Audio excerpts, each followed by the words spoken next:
அல்லேலூயா. மீண்டுமாக நாம் இந்த 2ஆம் நாளில் கடந்து வந்திருக்கிறோம். கர்த்தருடைய வார்த்தைக்கு நேராக கடந்து போவோம். வாசியுங்கள்.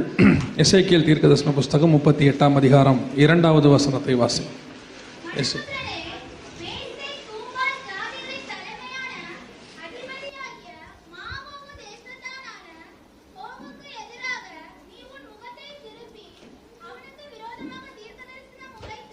கண்களை மூடுவோம்.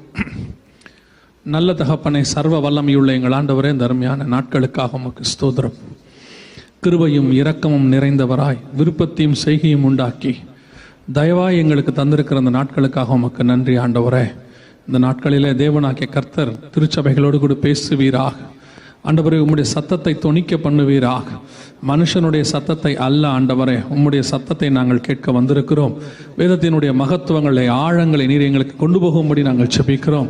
ஆண்டவரே, உம்முடைய வசனத்தை நாங்கள் புரிந்து கொள்ள, அறிந்து கொள்ள, அவைகளுக்குள்ளே நாங்கள் எங்கள் இருதயங்களுக்குள்ளே பதித்து கொள்ள கர்த்தர் கிருபை பாராட்டும். வந்த ஒருத்தரும் வந்த வண்ணமாய் திரும்பாதபடி ஒவ்வொருத்தருக்குள்ளும் உம்முடைய வார்த்தை கிரியை செய்ய வேண்டுமாய் நாங்கள் செபிக்கிறோம். நீர் ஆசீர்வதியும், நீர் பேசும், நீர் இடைபடும். எங்கள் ஆண்டவர் இயேசுவின் நாமத்தில் ஒப்பு கொடுத்து ஜெபிக்கிறோம் எங்கள் ஜீவனுள்ள நல்ல பிதாவே. அல்லேலூயா. எசேக்கியேல் தீர்க்கதரிசன புஸ்தகம் 38ஆம் அதிகாரம் 2வது வசனத்தை நாம் வாசிக்க கேட்டோம். மனுபுத்திரனே, மேசேக் தூபால் ஜாதிகளின் தலைமையான அதிபதியாகிய மாகோகு தேசத்தானாக கோகுக்கு எதிராக நீ உன் முகத்தை திருப்பி அவனுக்கு விரோதமாக தீர்க்க தரிசனம் உரைத்து அப்படின்னு இருக்கு. இன்னைக்கு நம்ம என்ன பார்க்க போறோம்னு சொன்னா, கடைசி கால அடையாளங்கள்ல 2வது நாளாக யுத்தங்களையும் யுத்தங்களின் செய்திகளையும் கேள்விப்படுவீர்கள் என்று வேதம் சொல்லுகிறது. மத்தேயு எழுதின சுவிசேஷம் 24ஆம் அதிகாரத்தில் இயேசுவினிடத்தில் வந்து கேட்கிறார்கள். 3வது வசனத்தில், உம்முடைய வருகைக்கும் உலகத்தின் முடிவுக்கும் அடையாளம் என்ன என்று சொல்லி கேட்கிறார்கள். அப்பொழுது அடையாளங்களை சொல்லும் பொழுது இயேசு கிறிஸ்து அநேக அடையாளங்களை சொல்லுகிறார். அதில் ஒரு அடையாளம் என்னவென்று சொன்னால், 2வது அடையாளம் யுத்தங்களையும் யுத்தங்களின் செய்திகளையும் கேள்விப்படுவீர்கள் என்று சொல்லப்பட்டிருக்கிறது. எந்த யுத்தத்தை குறித்து இயேசு சொல்லி இருக்கிறார், அந்த யுத்தம் எப்பொழுது நடைபெறும், அந்த யுத்தத்திற்கான முகாந்தரம் என்ன என்பதைத்தான் நாம் இன்னைக்கு பார்க்க போகிறோம். வேதத்தில் யுத்தம் என்பது ஒரு மிகப்பெரியதான அடையாளம். உலகத்தில் கடைசி காலத்தில் நடக்க வேண்டிய மிக முக்கியமான சம்பவங்களில் ஒன்று யுத்தம். இந்த யுத்தத்தை குறித்து பார்க்கும் பொழுது இயேசு கிறிஸ்து பொத்தாம் பொதுவாக யுத்தங்களையும் யுத்தங்களின் செய்திகளையும் அப்படின்னு சொல்லி இருக்கிறாரா அப்படின்னு கேட்டா, எப்பவுமே நம்ம ஆண்டவர் அப்படி பேசுறதே கிடையாது. எல்லாத்திற்கும் என்ன செய்யறார், அதுக்கு ஒரு விளக்கத்தை கொடுத்திருப்பார். அது என்னன்னா கொஞ்சம் தேடி கண்டுபிடிச்சு படிக்கணும், அவ்வளவுதான். அது மட்டும் தான் நமக்கு ஆண்டவர் கொடுத்திருக்கிற பொறுப்பு. வேத வாக்கியங்களை என்ன செய்யணும், ஆராய்ந்து பார்க்கணும், தேடி கண்டுபிடித்து வாசியுங்கள் அப்படின்னு இருக்கு. அதை வாசிச்சோம்னா நமக்கு என்ன நடக்கும் அப்படின்னு கேட்டீங்கன்னு சொன்னா, நமக்கு கடைசி கால அடையாளத்தினுடைய மிக முக்கியமான சத்தியங்கள் எல்லாமே கிடைக்கும். அதுல எந்த யுத்தத்தை குறித்து இயேசு பேசுகிறார், எந்த யுத்தத்தை ஆண்டவர் சொல்லுகிறார் அப்படின்னு சொல்லி பார்த்தா, எசேக்கியேல் தீர்க்கதரிசன புஸ்தகம் 38ஆம் அதிகாரத்துல நாம் ஒரு வசனத்தை வாசித்தோம். அந்த 38ஆம் அதிகாரம் 39ஆம் அதிகாரம் இது ரெண்டுமே ஒரு யுத்தத்தை குறித்து தான் சொல்லப்பட்டிருக்கு. அந்த 2 அதிகாரம் ஆண்டவர் வந்து வேதத்துல ஒரு யுத்தத்துக்கு 2 அதிகாரத்தை கொடுத்திருக்கிறாருன்னா அப்ப அந்த யுத்தம் எவ்வளவு இம்பார்ட்டண்டா இருக்குன்னு யோசித்து பாருங்களேன். சில யுத்தங்கள்லாம் அவர் 2-3 வசனத்திலேயே போயிடும். ஆனா இந்த யுத்தத்துக்கு மட்டும் 2 அதிகாரத்தை கொடுத்திருக்கிறார். அப்படியானா இது எப்பேற்பட்டதான யுத்தமாக இருக்க வேண்டும். அப்ப இந்த யுத்தம் முதல்ல, இந்த யுத்தம் தான் கடைசி காலத்தில் நடக்க வேண்டிய யுத்தமா அப்படின்னு சொன்னா, வாசிங்க 38ஆம் அதிகாரம் 38ஆம் அதிகாரம் 8வது வசனத்தை வாசிங்க.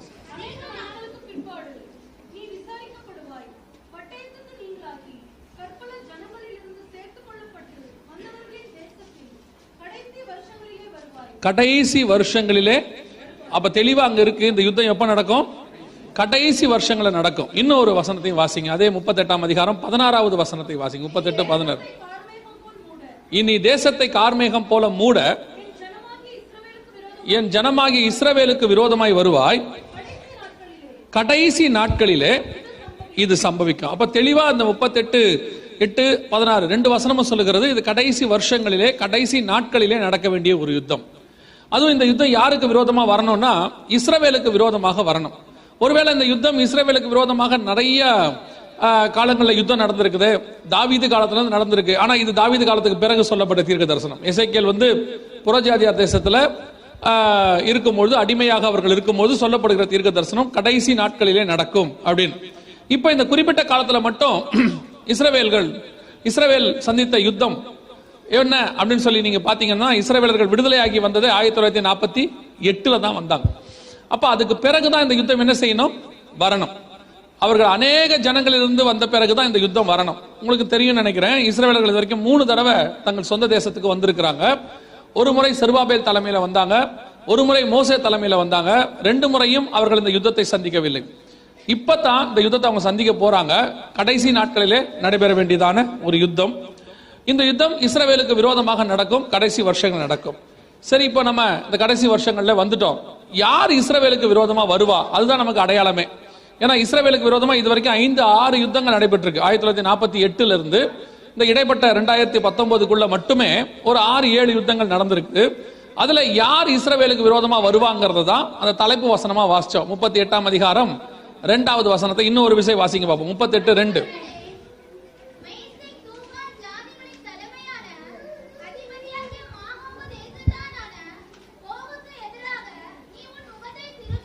கவனிங்க, இந்த இடத்துல சொல்லப்பட்டிருக்கிறது எல்லாமே இப்ப நம்ம கூட இருக்கிற நாடுகள், இப்ப நம்ம கூட கிரியை செய்து கொண்டிருக்கிற நாடுகள் அவங்க இருக்கிறாங்க. நமக்கு எல்லாம் தெரிந்த நாடுகள் இவங்க எல்லாருமே. ஆனா என்னன்னா, இந்த வார்த்தைகள் எல்லாம் 2600 வருஷங்களுக்கு முன்பதாகவே வேதத்தில் இருக்கு. அது சொல்லப்பட்ட போது இந்த நாடுகள்லாம் பூமியில இருந்துச்சானா இல்ல. நம்ம ஆண்டவருடைய ஸ்பெஷாலிட்டியே என்னன்னா, இல்லாதவைகளை பெயர் சொல்லி அழைக்கிறதான ஒரு தேவன் அப்படின்னு பாக்குறோம். இதுல ஒரு பெரிய ஆச்சரியம், இஸ்ரவேலுக்கு விரோதமா வரப்போற அந்த நாடுகளுடைய பேர்கள் ஆண்டவர் என்ன சொல்றாரு, மேசேக் தூபால் ஜாதிகளின் தலைமையான அதிபதியாகிய மாக்கோகு தேசத்தானாகிய கோகுக்கு எதிராக நீ உன் முகத்தை திருப்பி அப்படின்னு இருக்கு.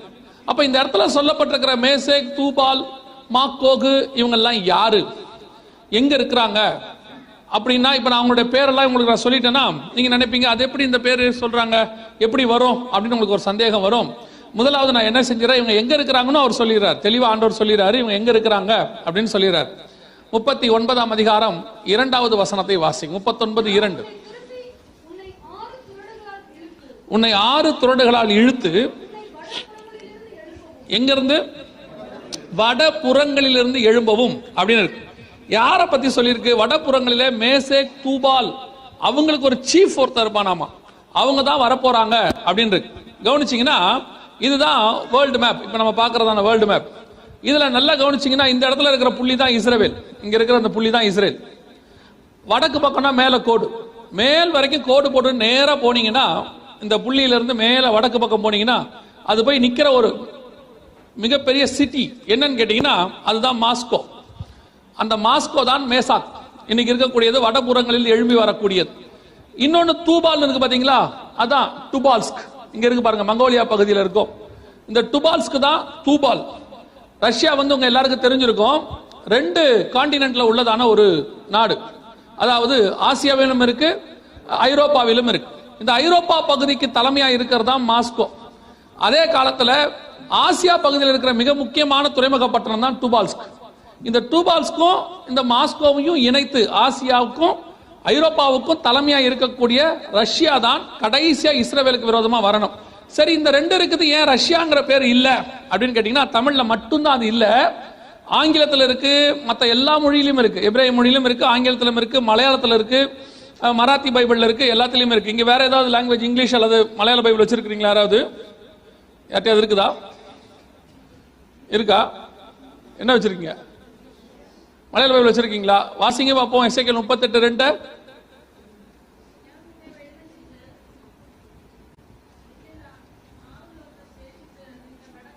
இல்ல 38:2. நீங்க வாசிக்கிறது 39:2 வாசிக்கிறீங்க. 38:2 வாசிங்க.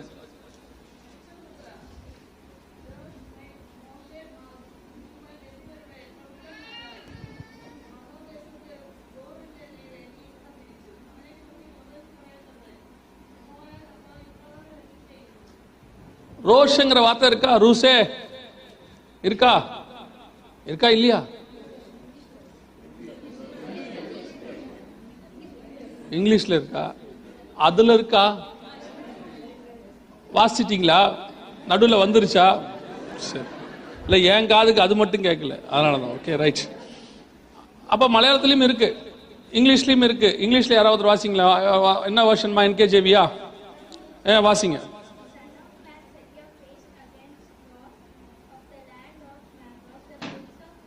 இந்த பிரின்ஸ் ஆஃப் ரோஷ் அப்படிங்கிற வார்த்தை இருக்கு பாத்தீங்களா? இந்த மீட்டிங் முடிகிற வரைக்கும் நீங்க 9 பேரும் பேசப்படாது, சரிதானா? ரைட், இல்லைன்னா இங்கே கூப்பிட்டு உட்கார வச்சிருவேன். கவனிங்க, இல்லை அவனுக்கு என்னை விட நிறைய பேசுறானுங்க. பொதுவாக நான் தான் நிறைய பேசுவேன், அவனுக்கு ரொம்ப பேசுறாங்க. கவனிங்க, இந்த சீஃப் பிரின்ஸ் ஆஃப் ரோஷ் அப்படிங்கிற வார்த்தை இருக்குது, மலையாளத்தில் ரோஷேன்னு இருக்கும். இந்த ரோஷ்ங்கிற வார்த்தை ரஷ்யாவை குறிக்கிற வார்த்தை, வடபுறங்களிலிருந்து எழும்பி வரக்கூடியது. என்ன ஒரு பெரிய ஆச்சரியம்னா, இந்த தீர்க்க தரிசனம் உரைக்கப்படும் போது ரோஷ்ங்கிற வார்த்தை பூமியில கிடையாது. அப்ப அவங்களுக்கு பேர் சபேயர். அதற்கு பிறகு அவங்களுக்கு பேர் ஜார் மன்னர்கள். 1917-18 வரைக்கும் அவங்களுக்கு பேர் ஜார் மன்னர் ஆட்சி தான் ரஷ்யாவில் நடந்தது. 1917-18 தான் விளாடிமிர் லெனின்ங்கிறவர் அக்டோபர் புரட்சி ஏற்படுத்தி ரஷ்யாங்கிற பேரை கொண்டு வரார். USSR கேள்விப்பட்டிருப்பீங்க, யூனியன் சோவியத் சோசியல் ரிபப்ளிக் அப்படின்னு கொண்டு வரார். அப்ப அந்த ரஷ்யாங்கிற பேரே 1917-18 வந்ததுதான். ஆனா கவனிச்சீங்கன்னா அதற்கு முன்னாடி 2600 வருஷத்துக்கு முன்னாடி பைபிள் சொல்லுது, வடபுறங்களிலிருந்து மேசேக் தூபால் ஜாதிகளின் தலைமையான அதிபதி, சீஃப் பிரின்ஸ் ஆஃப் ரோஷ் அப்படிங்கிற ரஷ்யாங்கிற அந்த வேர்ட். அதுக்கு தான் சொல்லுவேன், நம்முடைய ஆண்டவர் எல்லாத்தையுமே வேதத்தில் கொடுத்து வச்சிருக்கிறார். என்ன கொஞ்சம் உட்கார்ந்து அதை என்ன செய்யணும், தியானிக்கணும், அவ்வளவுதான். நமக்கு அதுக்கு மட்டும்தான் இப்போ என்ன இல்லை, நேரம் இல்லை. மற்றபடி எல்லாத்துக்கும் நேரம் இருக்கு, அது ஒண்ணுத்துக்கு நேரம் இல்லை. அதனால நமக்கு இதெல்லாம் தெரிய மாட்டேங்குது. இதெல்லாம் நம்ம கையில தான், வீட்டில் தான் இருக்கு. அதனால தான் நம்ம ஆண்டவர் சொன்னாரு, நியாயம் தீர்க்க போகிறது ஒன்று உண்டு. என்னது? நம்முடைய வசனமே நியாயம் தீர்க்க போகுது. நாளைக்கு பின்னைக்கு ஆண்டவர்கிட்ட போய் நிற்க போது லேப்டாப் ஓபன் பண்ணி ஆண்டவர் சொல்ல போறதுல என்னென்ன பாவம்லாம் செஞ்சீங்கன்னு உங்க வீட்டில் இருக்க பைபிளே சொல்லும், இவன் பிரிக்கவே இல்லை ஆண்டவர் என்ன, அதுலயே கதை முடிஞ்சிடும். அந்த பைபிள் அப்படி சொன்ன உடனே கதை முடிஞ்சிடும், அவ்வளவுதான். நல்லா தெரிஞ்சுக்கொள்ளுங்க, அந்த சீஃப் பிரின்ஸ் ஆஃப் ரோஷ் வடபுறங்களில் எழும்பக்கூடிய ரஷ்யாங்கிற வார்த்தை. இதுல ரொம்ப ஆச்சரியப்படுற ஒரு விதம் என்னன்னா, இதை சொல்லும் போது எசேக்கியேல் சொல்லும் போது இஸ்ரவேலும் கிடையாது. இஸ்ரவேலர்கள் பாபிலோன்ல அடிமைத்தனத்துக்குள்ள இருக்கிறாங்க, மேதிய பெர்ஷிய சாம்ராஜ்யத்துக்குள்ள போயிட்டாங்க அவங்க. அதுக்கப்புறம் ஏறக்குறைய 2000 வருஷம் அவங்க விடுதலை ஆகல. அவங்க எப்ப விடுதலை ஆனாங்கன்னா 1948 தான் விடுதலை ஆனாங்க. இந்த இடைப்பட்ட 2000 வருஷமா இஸ்ரவேலுங்கிற நாடே இல்ல. கர்த்தர் சொல்றாரு, என் ஜனமாகிய இஸ்ரவேலுக்கு விரோதமாக வருவாய். அதுவும் அவங்க பற்பல ஜாதிகளிலிருந்து சேர்த்து கொள்ளப்பட்ட பிறகு வருவார். கரெக்டா இந்த தீர்க்கதரிசனம் எப்ப நடந்துச்சுன்னா 1948. அவங்க சொன்ன மாதிரியே இஸ்ரவேலுங்கிற தேசம் இன்னைக்கு நம்ம கண்ணுக்கு முன்னாடி இருக்கு. நமக்கு வேணா இன்னைக்கு ப்ராபசியா தெரியாது, பெருசா தெரியாது. ஆனா 1948 முன்னாடி வரைக்கும் இஸ்ரவேலே கிடையாது. அப்ப இன்னைக்கு அது ஒரு மிகப்பெரியதான ப்ராபசி. அதான் எப்பவும் சொல்லுவேன், ஆண்டவர் தீர்க்க தரிசனம் உரைத்தார் என்பதில் மிகப்பெரிய தீர்க்க தரிசனம் எதுனா திருப்பி இஸ்ரவேலை கொண்டு வந்தது. ஒரு நாடு இல்லாமல் போய், காணாமல் போய், ஜனங்கள் 2000 வருஷமா இல்லாமல் போய் திருப்பி அவங்களை கொண்டு வரதுங்கிறது நம்ம ஆண்டவரால் ஒருத்தரால் மட்டும்தான் முடியும். அல்லேலூயா. இன்னைக்கு பாபிலோன் கிடையாது, நினிவே கிடையாது. இன்னைக்கு பைபிள்ல சொல்லப்பட்ட பெரிய பெரிய நகரங்கள் இன்னைக்கு கிடையவே கிடையாது. எல்லாம் மண்ணோடு மண்ணா போயிருச்சு, திருப்பி உருவாக்கவும் முடியாது. ஆனால் எருசலேம் இஸ்ரவேல் மாத்திரம் மீண்டும் இன்னும் ஜீவனோடு கூட நிற்கிறது. தேவன் இன்னும் இருக்கிறார் என்பதற்கு அது ஒரு மிக முக்கியமான ஒரு அடையாளம். அல்லேலூயா. அப்போ தேவன் சொன்ன மாதிரி கடைசி காலத்துல இஸ்ரவேலுக்கு விரோதமா யார் வரணும்? ரஷ்யா வரணும். மேசேக் தூபால் ஜாதி. இல்ல அதுலயும் பெரிய விஷயம் என்னன்னு கேட்டீங்கன்னா, நம்ம இந்தியா பகுதியில வடபுறத்துல இமயமலைன்னு ஒண்ணு இருக்குது, எல்லாருக்கும் தெரியும். அந்த ஹிமாச்சல் பிரதேஷ்னு ஒரு மாவட்டம் ஸ்டேட் இருக்கு. அந்த ஸ்டேட்டோட முதலமைச்சரோட பேரே தூபால் தான். ஆனா அவர் யாருன்னு கேட்டீங்கன்னா கிறிஸ்தவத்துக்கு எதிரானவர். இவர் பேரே எங்க இருக்குன்னா பைபிள்ல தான் இருக்குன்னு வச்சுக்கோங்களேன். அதுலதான் அவருடைய நோவாவுடைய வம்சத்துல வரதான் தூபால். அவர் அந்த பேரை வச்சுக்கிட்டே கிறிஸ்தவத்துக்கு விரோதமா என்ன செய்வார்? கிரியை செய்வார். இருந்துட்டு போட்டோம். அப்ப நம்ம அந்த வடபுறங்கள்ல தான் இமயமலை இருக்கு, உங்களுக்கு தெரியும் நினைக்கிறேன். நார்த் சைட்ல தான் இருக்குது. இந்த வடபுறங்கள்ல இருந்து தூபால் அப்படிங்கிறது எழும்பி வரும் அப்படின்னு கர்த்தர் சொன்ன தீர்க்க தரிசனத்தின்படி கடைசி காலத்துல ரஷ்யா இஸ்ரவேலுக்கு விரோதமாக எழும்பி வர வேண்டும். இப்போ இந்த யுத்தம் தான் கடைசியா நடைபெற வேண்டிய யுத்தம். எந்த யுத்தம்? சபை காலத்துல கடைசி யுத்தம். ஏன் நம்ம கடைசி யுத்தம்னு சொல்றோம்னா, இதுக்கு அப்புறம் உபத்திரவ காலம் வந்துடும். இதுக்கு அப்புறம் ஒரு 7 வருஷம் வருது. கரெக்டா நம்ம சொல்றோம், சபை எடுத்துக்கொள்ளப்பட்ட பிறகு 7 ஆண்டு கால உபத்திரவ காலம் பூமிக்கு என்ன செய்ய போது வரப்போகிறது. அந்த உபத்திரவ காலத்தின் முடிவில் இயேசு கிறிஸ்து பகிரங்கமாக வருவார். அந்த பகிரங்க வருகைக்கு பிறகு அர்மேகதான் யுத்தம். அர்மேகதான் யுத்தத்துக்கு பிறகு 1000 வருஷ அரசாட்சி. இதான் நமக்கு வேதம் சொல்லக்கூடியதான டைம்லைன். இன்னைக்கு இந்த யுத்தத்தை பத்தி சொல்லும் போது ஒரு கன்ஃபியூஷன் இருக்கு நிறைய பேருக்கு. நான் அதையும் சொல்லிட்டு போயிடுறேன். என்ன யுத்தம்னா, இதுதான் அர்மேகதான் யுத்தம் அப்படின்னு கொஞ்சம் பேர் சொல்றாங்க. இந்த எசேக்கியேல் 38-39 சொல்லப்பட்டது என்ன யுத்தம்? அர்மேகதான் யுத்தம். கிடையவே கிடையாது. அர்மேகதான் யுத்தம் என்பது வெளிப்படுத்தின விசேஷம் 16ஆம் அதிகாரம் 16வது வசனத்துல இருக்கு. அந்த அர்மேகதான் யுத்தத்துக்கும் இந்த யுத்தத்துக்கும் நிறைய டிஃபரன்ஸ் இருக்கு. எப்படி டிஃபரன்ஸ் இருக்கு?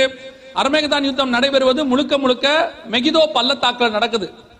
வெளிப்படுத்தல் 16:16 மெகிதோ பள்ளத்தாக்குல நடக்கதாக இருக்கு. ஆனா இந்த யுத்தத்தை பத்தி சொல்லும் போது இஸ்ரவேலின் மலைகளுக்கு விரோதமாக நீ வருவாய். ரெண்டாவது அர்மேகதான் யுத்தத்துல சண்டை வந்து இயேசு கிறிஸ்துவுக்கும் அந்தி கிறிஸ்துவுக்கும், இங்க சண்டை ரஷ்யாவுக்கும் இஸ்ரவேலுக்கும். அர்மேகதான் யுத்தம் முடிஞ்ச உடனே ஆயிடவர்ஷ அரசாட்சி வந்துடும். ஆனா இங்க பாத்தீங்கன்னா அர்மேகதான் யுத்தம் முடிஞ்ச உடனே 7 வருஷம் உபத்திரவ காலம் வருது. அத ஆண்டவர் வந்து மென்ஷன் பண்ணியிருக்கிறார். இதுல வாசிங்க 39ஆம் அதிகாரம், எசேக்கியேல் 39ஆம் அதிகாரம் 9வது வசனத்தை வாசிங்க. எசேக்கியேல் 39.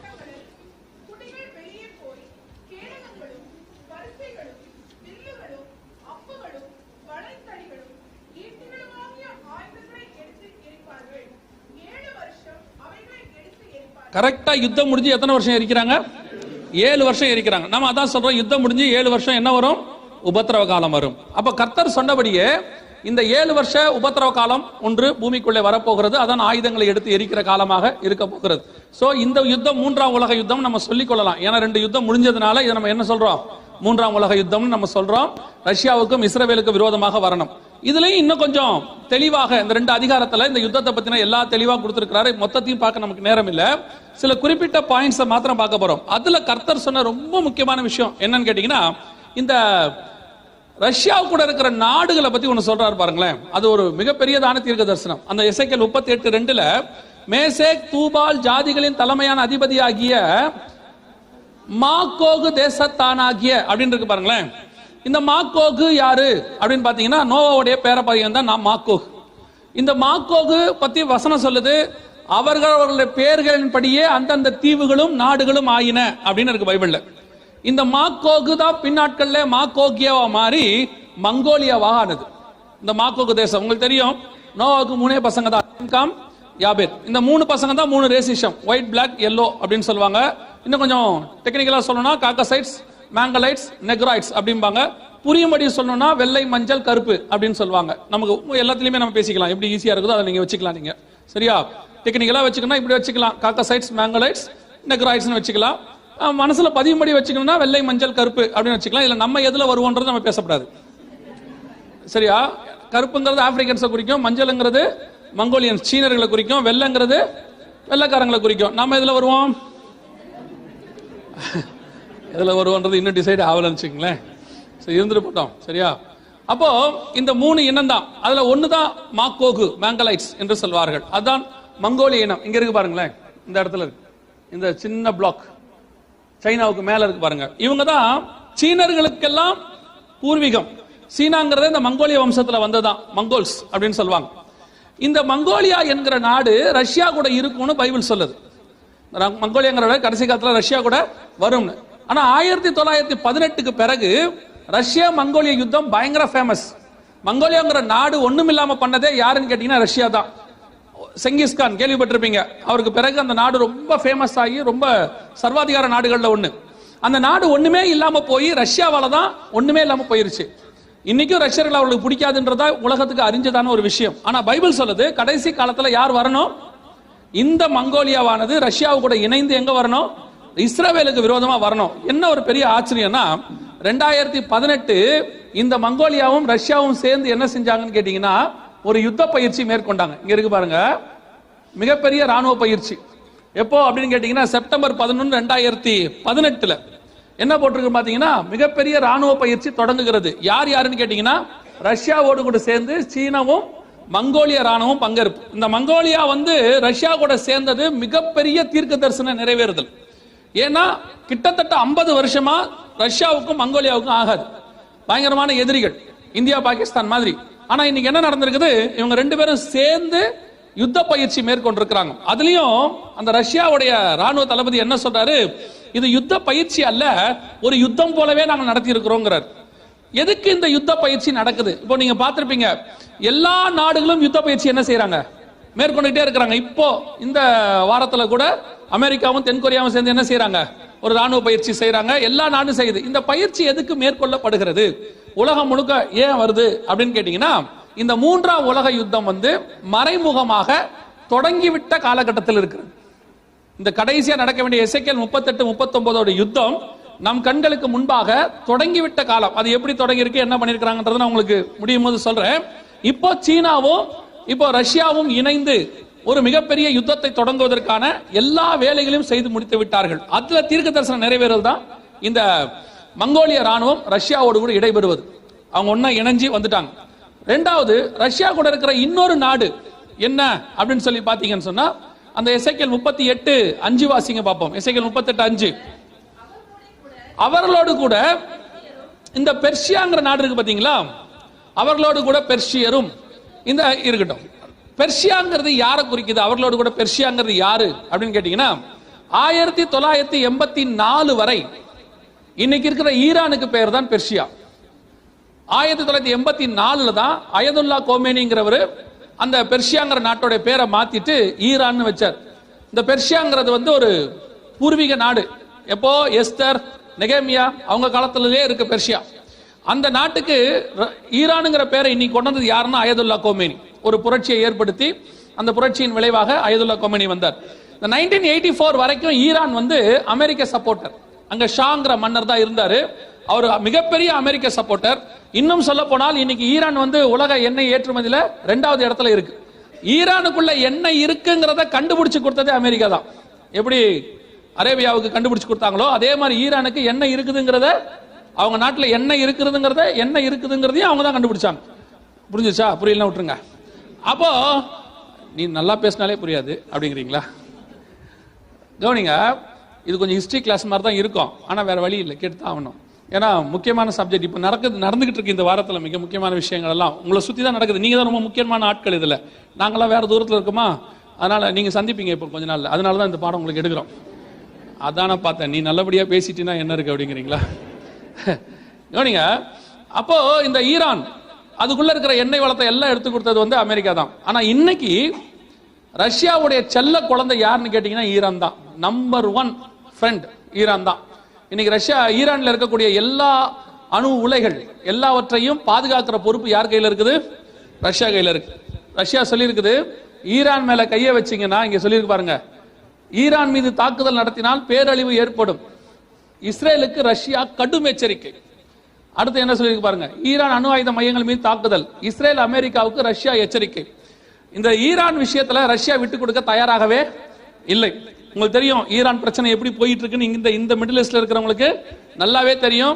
இந்த ஈரானுடைய கப்பல்களை யூகே வந்து திடீர்னு உள்ள வந்துச்சு பாத்தீங்களா? அதுல எவ்வளவு பெரிய தீர்க்க தரிசனம் தெரியுமா? அது திடீர்னு ஈரான் வந்து என்ன பண்ணுச்சுன்னா, யூகே உடைய ட்ரோன் ஒன்று அடிச்சிருச்சு. உடனே பிரிட்டிஷ்காரங்க என்ன பண்ணாங்க, ஈரானுடைய 2 கப்பலை பிடிச்சு வச்சுக்கிட்டாங்க. ஒரு பெரிய பிரச்சனை நடக்கு தெரியுமா? இதுல ஏன் திடீர்னு உள்ள யார் வந்தது? பிரிட்டிஷ் வந்துச்சு. உண்மையிலேயே அது தீர்க்க தரிசனம் நிறைவேறுதல். ஏன்னு சொன்னா, இந்த இஸ்ரவேலுக்கு ஆதரவா ஈரானுக்கு எதிராக வரக்கூடிய மிக முக்கியமான ஃபர்ஸ்ட் நாடு எதுன்னு கேட்டா பைபிள் சொல்லுது பிரிட்டிஷ் தான் வரணும். எசேக்கியேல் 38:13 வாசிங்க பார்ப்போம். எசேக்கியேல் 38:13.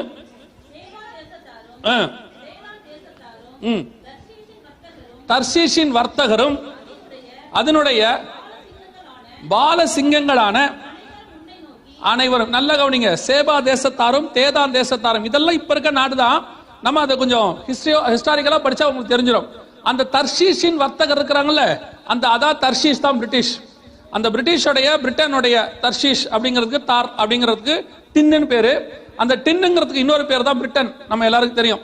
அவங்க தான் கடைசி காலத்துல யாருக்கு விரோதமா வரணும், முன்னின்று நடத்தணும், யூகே தான் நடத்தணும். இப்போ இந்த இஷ்யூல பாத்தீங்கன்னா எல்லா இடத்திலும் முன்னிலைப்படுத்தப்படுறது எதுன்னு கேட்டா யூகே தான்.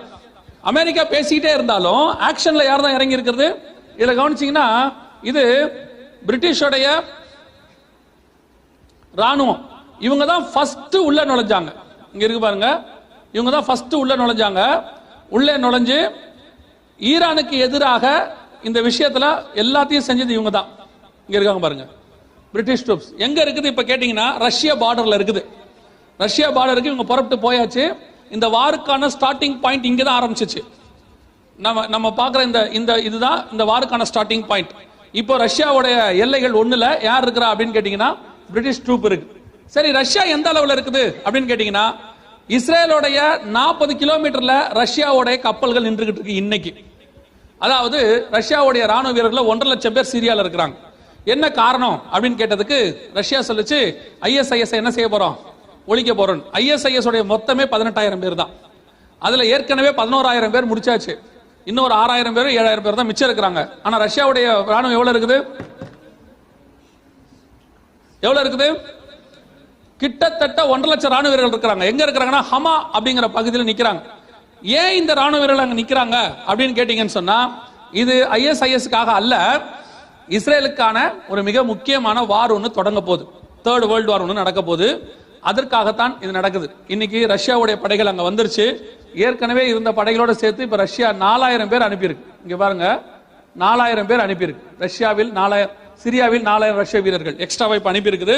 ரஷ்யாவுடைய கப்பல்கள் எல்லாம் இஸ்ரேலுடைய பார்டருக்கு வந்துருச்சு. குறிப்பா சொல்லணும்னா ரஷ்யாவுடைய 2 அணு ஆயுத கப்பல், இந்த 2 அணு ஆயுத கப்பல் இருக்கு பாருங்களேன், ரஷ்யாவுடைய வார்ஷிப்ஸ் 2 அணு ஆயுத கப்பல் இங்க வந்துருச்சு. இதெல்லாம் உங்களுக்கு எப்படி நீங்க பாக்குறீங்கன்னு எனக்கு தெரியாது. மிக மிக சீரியஸான ஒரு டென்ஷன் ஒன்னு மிடில் ஈஸ்ட்ல போயிட்டு இருக்கு. நீங்க என்ன விதமான சவுண்ட் வேண்டாம், சவுண்ட் கட் பண்ணிருங்க. நீங்க என்ன விதமான இதை எப்படி எடுக்கிறீங்கன்னு தெரியாது. ரஷ்யாவுடைய கப்பல்கள் வந்து போயிருச்சு. இது அதுக்கு அகைன்ஸ்டா ரஷ்யாவுடைய வார் ட்ரூப்ஸ் எல்லாமே யூகேக்கு அகைன்ஸ்டாக இப்ப எல்லாம் வந்து நிக்குது. கர்த்தர் சொன்னபடி துல்லியமாக கடைசி காலத்துக்குரிய யுத்தம் நம்முடைய காலத்துல, இன்னும் சொல்ல போனால் 2020க்குள்ள ஆரம்பிக்க வேண்டும் என்பது எல்லாருடைய கருத்து. எல்லாரும் யுத்த வல்லுநர்கள் என்ன சொல்றாங்கன்னா, மறைமுகமாக 3ஆம் உலக யுத்தம் என்ன செஞ்சிருச்சு, ஆரம்பித்து விட்டது. ரஷ்யாவுக்கு ஆதரவாக ஈரான். அதுல ஒரு பெரிய ஆச்சரியம் என்னன்னா, இஸ்ரேலுக்கு சப்போர்ட்டாக ஈஜிப்ட் 47 வருஷம் இருந்துச்சு. எப்படி சப்போர்ட்டா இருந்துச்சுன்னா, எந்த தொந்தரவும் கொடுக்காம இருந்துச்சு. அதான் சப்போர்ட் மிக முக்கியமா. இப்போ துல்லியமா பாத்தீங்கன்னா, ஈரானுடைய வார்ஷிப் இஸ்ரேலுடைய பார்டர் சுயஸ் கேனல் கூட நுழைஞ்சிருச்சு. இங்க பாருங்க, ஈரானுடைய வார்ஷிப் சுயஸ் கேனல் நுழைஞ்சிருச்சு. இதுதான் மிக பெரியதான ஒரு மாற்றம். ஈரானுடைய கப்பலை இஸ்ரேலுடைய இன்னொரு எல்லை, எகிப்துடைய எல்லைக்குள்ள ஈரானுடைய கப்பல் உள்ள வந்துருச்சு. இது எதை குறிக்குது அப்படின்னு சொன்னா, ஆல்மோஸ்ட் வாருக்கான எல்லா வேலையும் அவங்க என்ன பண்ணிட்டாங்க, ரெடி பண்ணி வச்சுட்டாங்க. எல்லாம் அவங்கவுங்க பொசிஷன் எடுத்துட்டு இருக்காங்க. இப்போ இந்த பொசிஷன்ல என்ன ஒரு மிக முக்கியமான விஷயம்னா, ஃபர்ஸ்ட் ஸ்ட்ரைக்கை யார் பண்றாங்கன்றதா இப்ப கேள்வி. ஏன்னா ஜெனீவா ஒப்பந்தத்தின்படி முதல்ல ஆரம்பிக்கிற நாடு தப்பு அப்படின்னு அவங்களுக்கு கருத்து இருக்கு. அதனால இப்ப யார் ஆரம்பிக்கிறது, ஒருத்தரையும் டெம்ப்ட் பண்றான், யாராவது ஒருத்தர் அடிக்க வைக்கலாம் அப்படின்னு ஈரானை டெம்ப்ட் பண்றாங்க, எல்லாரும் டெம்ப்ட் பண்றாங்க. இப்ப அதற்கான எல்லா வேலைகளும் செய்து முடிக்கப்பட்டாகி விட்டது. இப்ப ரஷ்யாவுடைய கப்பல்கள் இஸ்ரேலுடைய பார்டருக்கு வந்துருச்சு. யூகே உடைய கப்பல்கள் ரஷ்யாவுடைய பார்டருக்கு போயிருச்சு. ஈரானுடைய கப்பல்கள் எகிப்து எல்லை வழியாக நிற்குது. இது எல்லாம் நம்ம காலத்துல நம்ம கண்ணுக்கு முன்னாடி என்ன செய்யுது, நடந்து கொண்டே இருக்கிறது. இதுல உங்களுக்கு தெரிஞ்சுக்க வேண்டிய மிக முக்கியமான ஒரு இன்ஃபர்மேஷன், மிக முக்கியமான ஒரு விஷயம், நீங்கள் தெரிந்து கொள்ள வேண்டிய மிக முக்கியமான ஒரு விஷயம் என்னன்னா, அந்த எசேக்கியேல் 38:13 பாத்தீங்கன்னா, சேபா தேசத்தாரும் இந்த தேதானுங்கிறவங்க யாரு, அதுதான் இப்ப உங்களுக்கு ரொம்ப முக்கியமா தெரிய வேண்டிய ஒரு நாடு. இந்த தேதான் தான், பைபிள்ல உள்ள தேதான் தேசம் தான் இன்னைக்கு இருக்கிறதான சவுதி அரேபியா. அன்னைக்கு உள்ள தேதான் தேசம் தான் இன்னைக்கு இருக்கக்கூடிய சவுதி அரேபியா. ஏன்னா அந்த தேதான் தேசத்தினுடைய எல்லையை இன்னைக்கு வச்சு பார்த்த போது அங்க என்ன இருக்குது, சவுதி அரேபியா இருக்கு. என்ன ஒரு பெரிய ஆச்சரியம் கேட்டீங்கன்னா, நீங்க இன்டர்நெட்ல கூட போய் தேதான் தேசம் எதுன்னு போட்டு பாருங்க, சவுதி அரேபியா தான் காட்டும். பைபிள் பிப்ளிக்கல் கண்ட்ரீஸ் மாடர்ன்ல எங்க இருக்குன்னு பாத்தீங்கன்னா தேதான் தேசம்ன்றது சவுதி அரேபியான்னு காட்டும். என்ன ஒரு பெரிய ஆச்சரியம்னா, இந்த சவுதி அரேபியா வந்து இந்த விஷயத்துல ரஷ்யாவுக்கு அகைன்ஸ்டா போகும், இஸ்ரேலுக்கு ஆதரவா போகும் பைபிள் சொல்லுது. எத்தனாயிரம் வருஷத்துக்கு முன்னாடி, 2600 வருஷத்துக்கு முன்னாடி. இன்னைக்கு சவுதி அரேபியாவோட நிலைமை என்ன தெரியுமா, ஃபுல்லி சப்போர்ட் அமெரிக்கா தான். அவங்க ரஷ்யாவுக்கு அகைன்ஸ்டா தான் போவாங்க. எந்த நாடுகள் வந்தாலும், அதுவும் குறிப்பா ஈரானுக்கு அகைன்ஸ்டா தான் என்ன செய்வாங்க, அவர்கள் போவாங்க. அதனுடைய மாற்றங்கள் தான் இப்ப சவுதி அரேபியால நடந்துகிட்டு இருக்கு. நீங்க பக்கத்து நாடு பார்த்துட்டு இருப்பீங்க. சவுதி அரேபியால திடீர்னு வான் எல்லைய இஸ்ரேலுக்கு ஓபன் பண்ணி கொடுத்தாங்க. கிட்டத்தட்ட 70 வருஷமா இஸ்ரேலுடைய விமானம் சவுதி அரேபியா மேல பறப்பதுக்கு என்ன கிடையாது, பெர்மிஷனே கிடையாது. ஃபர்ஸ்ட் டைம் இஸ்ரேலுக்கு போற ஒரு விமானம் சவுதி அரேபியா மேல பறக்கலான்னு என்ன செஞ்சிருக்காங்க, ஒரு பெர்மிஷன் கொடுத்திருக்காங்க. அதுலயும் இந்திய விமானம் தான் என்ன செஞ்சிச்சு, முதல் ஏர் இந்தியா விமானம் தான் பறந்து போயிருக்குது. அதோட கூட சவுதி அரேபியாவுக்கு நிறைய கிரீன் சிக்னல் இஸ்ரேலுக்கு கொடுத்திருக்காங்க. கடைசி காலத்துல தேதான் தேசம், இந்த சவுதி அரேபியாவோட ஒட்டி தான் யார் இருக்கிறது, நீங்களாம் இருக்கிறீங்க இல்லையா? அப்ப இங்க வரணும்ல, இப்ப மனசுல ஒண்ணு இருக்கும்ல, இது எங்க போய் என்னவாய் முடியுமோ அப்படின்னு சொல்லி இல்லையா, நம்மள இருந்துட்டு இருக்கிறோமே அப்படின்னு. சவுதி அரேபியாவை ஒட்டி தான் எது இருக்குது, பஹ்ரைன் இருக்குது. நீங்க ஆக்சுவலா ஆல்ரெடி யூகே கண்ட்ரோல்ல தான் இருக்கிறீங்க. உங்களுக்கு அந்த விதமான சந்தேகம் எதுவுமே என்ன செய்ய வேண்டாம். இங்க இருக்கிற ட்ரூப்ஸ் எல்லாமே யாருடைய ட்ரூப் தான், யூகேவோட ட்ரூப்ஸ் தான். இங்க இருக்கிற எண்ணெய் வளங்கள் முழுக்க முழுக்க யாரோட கண்ட்ரோல்ல தான் இருக்கு, யூகே கண்ட்ரோல்ல தான் இருக்கு. அவங்களுக்கு எல்லாம் அமெரிக்கா கண்ட்ரோல்ல இருக்கு. அதனால உங்க சுய முடிவுக்கு யாருங்க காத்தில்ல. ஆல்ரெடி எல்லாரும் அவங்க கண்ட்ரோல்ல தான் என்ன செஞ்சிருக்காங்க, வச்சிருக்காங்க. இதுல என்னென்ன ஒரு நமக்கு ஒரு பிளஸ் பாயிண்ட் அப்படின்னு கேட்டீங்கன்னா, இஸ்ரவேலுக்கு ஆதரவா போற நாடுகளுக்கு கர்த்தருடைய வாதை வராதுன்னு பைபிள் சொல்லுது. அதை பத்தி நம்ம கடைசியா பார்க்க போகிறோம். இப்ப இந்த யுத்தம் இவ்வளவு முக்கியமா பேசணுமே, அவ்வளவு இம்பார்ட்டன்டான யுத்தமா அப்படின்னு கேட்டீங்கன்னா, இந்த யுத்தம் தான் இனி வரப்போகிற உலகத்தினுடைய எல்லாவற்றையும் மாற்றி அமைக்க போகுது. ஃபர்ஸ்ட் வேர்ல்டு வார் வந்த பிறகு யூகே உலக வல்லரசா மாறுச்சு. செகண்ட் வேர்ல்டு வார் முடிஞ்ச பிறகு அமெரிக்கா உலக வல்லரசா மாறுச்சு. இந்த தேர்ட் வேர்ல்டு வார் முடிஞ்ச உடனே தான் ஐரோப்பியன் யூனியன் உலக வல்லரசாக மாறும். அந்த ஐரோப்பியன் யூனியன் உலக வல்லரசா மாறும் போது இன்னைக்கு அமெரிக்க ஜனாதிபதி எப்படி இருக்கிறாரோ அதே மாதிரி ஐரோப்பாவுக்கு ஒரு ஜனாதிபதி வருவார். அவர்தான் உலகத்தை ஆளக்கூடியவனாக இருப்பான். அவனைத்தான் வேதம் சர்வாதிகாரி என்று சொல்லுகிறது, அந்தி கிறிஸ்து என்று சொல்லுகிறது.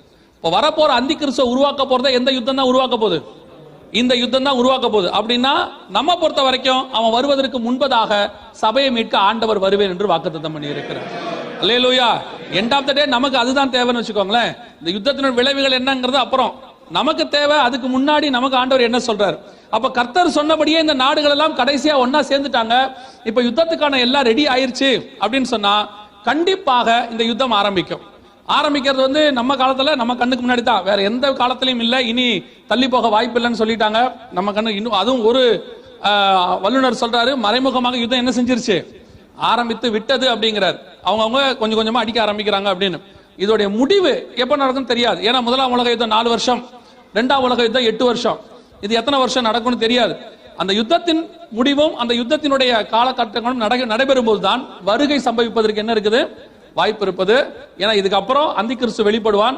அவன் வருவதற்கு முன்பதாக ஆண்டவர் வரப்போகிறார். அல்லேலூயா. அப்ப நாம அந்த கடைசி யுத்தத்துக்கு வந்துட்டோம். இயேசு கிறிஸ்து சொன்ன சபை காலத்துக்கு முன்பாக வர வேண்டிய யுத்தத்துக்கு நேராக என்ன செஞ்சிட்டோம், வந்துட்டோம். யுத்தங்களின் செய்திகளையும் கொஞ்சம் கொஞ்சமா நம்ம என்ன செய்ய ஆரம்பிச்சிருக்கிறோம், கேட்க ஆரம்பிச்சிருக்கிறோம். இது இன்னும் அதிகமாக பரவும். இது இன்னும் அதிகமாக நீங்க எப்பப்பெல்லாம் பேப்பர்லயோ அல்லது டிவிலையோ இன்டர்நெட்லயோ வாட்ஸ்அப்லயோ இஸ்ரவேலுக்கு விரோதமாக ஒரு குண்டோ அல்லது இஸ்ரவேல் ஈரானுக்கு விரோதமாக ஒரு குண்டையோ ரஷ்யா போடுறதை நீங்க பாத்தீங்கன்னா நீங்க தெரிஞ்சுக்கணும், கடைசி காலத்தினுடைய அடையாளங்கள் தொடங்கி விட்டது. கடைசி யுத்தம் என்ன செஞ்சிருச்சு, சபை காலத்துடைய கடைசி யுத்தம். அதுக்கப்புறம் நிறைய இருக்கு, அர்மேகதான் யுத்தம் இருக்கு, நிறைய யுத்தம் இருக்கு. ஆனா சபை காலத்துக்குரிய கடைசி யுத்தம் என்ன செஞ்சிருச்சு, வந்துருச்சு அப்படின்னு அர்த்தம். இனி காலம் கண்டிப்பாக செல்லாது அப்படின்னு வேதம் சொன்னது துல்லியமாக நிறைவேறுகிற காலகட்டத்தில் வந்துட்டோம். இப்ப ரஷ்யாவோட கர்த்தர் சொன்னபடியே அவங்கவுங்க நாடுகள் எல்லாம் ஒன்னா சேர்ந்துட்டாங்க. அதுல பாத்தீங்கன்னா தொகர்மா வம்சத்தாரும் ஒன்று இருக்கும் பாருங்களேன். எசேக்கியேல் 38:5-6 அவர்களோடு கூட தொகர்மா வம்சத்தாரன் இருக்கா. அந்த தொகர்மா வம்சத்தார் தான் துருக்கி. இங்க இருக்காங்க பாருங்க, தொகர்மா. அமெரிக்காவின் எதிர்ப்பையும் மீறி ரஷ்யாவிடம் இருந்து S-400 ஏவுகணை துருக்கி வந்தது. துருக்கி, ஈரான், ரஷ்யா மூன்றும் ஒன்றாக சேர ஆரம்பித்து விட்டது. சில மாதங்களுக்கு முன்பு, நான் சொல்றது 2018, சில மாதங்களுக்கு முன்பு இந்த துருக்கி ரஷ்யாவுடைய பிளைட் ஒன்று அடிச்சிருச்சு. அப்போ உலகமே எழுந்துச்சு. என்ன எழுந்துச்சுன்னா, ரஷ்யாவுக்கும் துருக்கிக்கும் என்ன வந்துடும், சண்டை வந்துடும், பகை வந்துடும். அதே நேரத்தில் நெத்தன்யாகு, பெஞ்சமின் நெத்தன்யாகு இஸ்ரேலிய பிரதமர் என்ன பண்ணாரு, ரஷ்யாவுக்கு போய் விசிட் போனார். போன உடனே புதின் சொன்னாரு, அந்த காலத்துல யூதர்கள் எனக்கு சாப்பாடெல்லாம் போட்டாங்க, நான் மறக்க மாட்டேன் அப்படின்லாம் சொன்னார். பேப்பர்ல வந்துச்சு. ரஷ்யாவும் இவங்களும் ரொம்ப கை கோத்துக்கிட்டு இருக்கிற மாதிரி. அப்பவே நாங்க எங்க மேகசின்ல எழுதணும், இது ஒரு கூடா நட்பு. இந்த நட்பு என்ன செய்யக்கூடாது, கூடா நட்பு. கண்டிப்பாக ரஷ்யா எங்க போகும், இஸ்ரேலுக்கு விரோதமாகத்தான் போகும் அப்படின்னு. இப்ப ஈரானுடைய காரியங்களை பார்த்துட்டு இஸ்ரேலிய பிரதமர் என்ன சொன்னாரு, இங்க சொல்லிருக்காருப்பாங்க, Iran range of Israel air strikes, அதாவது F-35 அப்படிங்கிற விமானத்தை வைத்து நாங்கள் என்ன செய்வோம், ஈரானை அடிப்போம் அப்படின்னு அவர் சொன்ன உடனே ரஷ்யா என்ன அதுக்கு ரியாக்ட் பண்ணிருக்கு பாருங்க. Russia wants it can and will detect any F-35 in it's air space. இஸ்ரேலுடைய எந்த விமானம் வந்தாலும் நாங்கள் என்ன செஞ்சிருவோம், அதை கண்டுபிடிச்சிருவோம் அப்படின்னு ரஷ்யா சொல்லியிருக்கு. இதெல்லாம் நடக்கிறது 2019 ஜூலை 9, போன மாசம். ஆகவே கடைசி யுத்தத்திற்கான எல்லா காரியங்களும் நடைபெற தொடங்கிவிட்டது. கர்த்தர் சொன்னபடி துல்லியமாய் தீர்க்க தரிசனம் நம்முடைய காலத்துல இந்த யுத்தம் வரும். இந்த யுத்தம் நடைபெற ஆரம்பிக்கும் பொழுது நம்ம மூட்டை முடிச்ச கட்டலான்னு அர்த்தம். அப்படின்னா என்ன அர்த்தம், இந்தியாவுக்கு போலான்னு இல்ல, எங்க போறது, வருகைக்கு ரெடி ஆகணும்னு அர்த்தம். ஊருக்கு போகணும்னா மூட்டை முடிச்ச கட்டணும், வருகையில போகணும்னா மூட்டை முடிச்ச விடணும். பாரமான யாவற்றையும் உதறி தள்ளி விட்டு இருந்தாதான் எங்க போக முடியும், வருகைக்கு போக முடியும். ஆனா நீங்க கேட்கிற செய்தி வேற இருக்கு இல்ல. கர்த்தர் உங்களுக்கு அது தருவா இது தருவாருன்னு கேட்டுக்கிட்டே இருக்கிறீங்க. இப்ப நாம சொல்றது அதுக்கு எப்படி இருக்குது? ஆப்போசிட்டா இருக்கு. ஒருவேளை உங்களுக்கு அதை பிடிக்காம கூட இருக்கும், வேற வழி இல்ல, ஆனா இதான் நடக்கும். வேற என்ன செய்ய முடியும்? சத்தியத்தை தானே சொல்லணும். நம்மளும் சொல்லலாம், அழகா சொல்லலாம், நீங்கள் பலுகி பெருகுவீர்கள், இந்த வாசலிலே வெளியே போகாதபடிக்கு கர்த்தர் உங்களை பலுகி பெருக பண்ணுவான்னு சொல்லலாம். ஆனா அது பொய்யா போயிடும். சரியா? அதனால அதுக்கு சில ஆட்கள் இருக்கிறாங்க, அதுவும் தேவைதான், அவங்களும் சொல்லிட்டு போவாங்க. ஆனா அது நடக்குதோ இல்லையோ, இது நடக்கும் கண்டிப்பா. யுத்தம் கண்டிப்பா என்ன செய்யும்? வரும். ஏன்னா சொன்னது நாங்க இல்ல, பைபிள். வேதத்துல சொன்ன ஒரு காரியம் என்ன செய்யாது? பொய்யாய் போகாது. ஆகவே யுத்தத்திற்கான எல்லாம் தயாராகி விட்டது. சரி, இந்த யுத்தம் ஏன் நடைபெறுகிறது? இந்த யுத்தம் ஏன் நடக்குது? ரீசனை மட்டும் சொல்லிடுவோம். ஒரே ஒரு ரீசன், 2 ரீசன் இருக்கா சொல்லிட்டு அதுக்கப்புறம் இந்த யுத்தத்துல நடக்கக்கூடிய சில சம்பவங்களை ஆண்டவர் சொல்லியிருக்கிறார் வேதத்துல, அதை சொல்லிட்டு முடிச்சிருவோம். இந்த யுத்தம் ஏன் நடக்குது? எசேக்கியேல் 38:13 வாசிங்க பார்ப்போம்.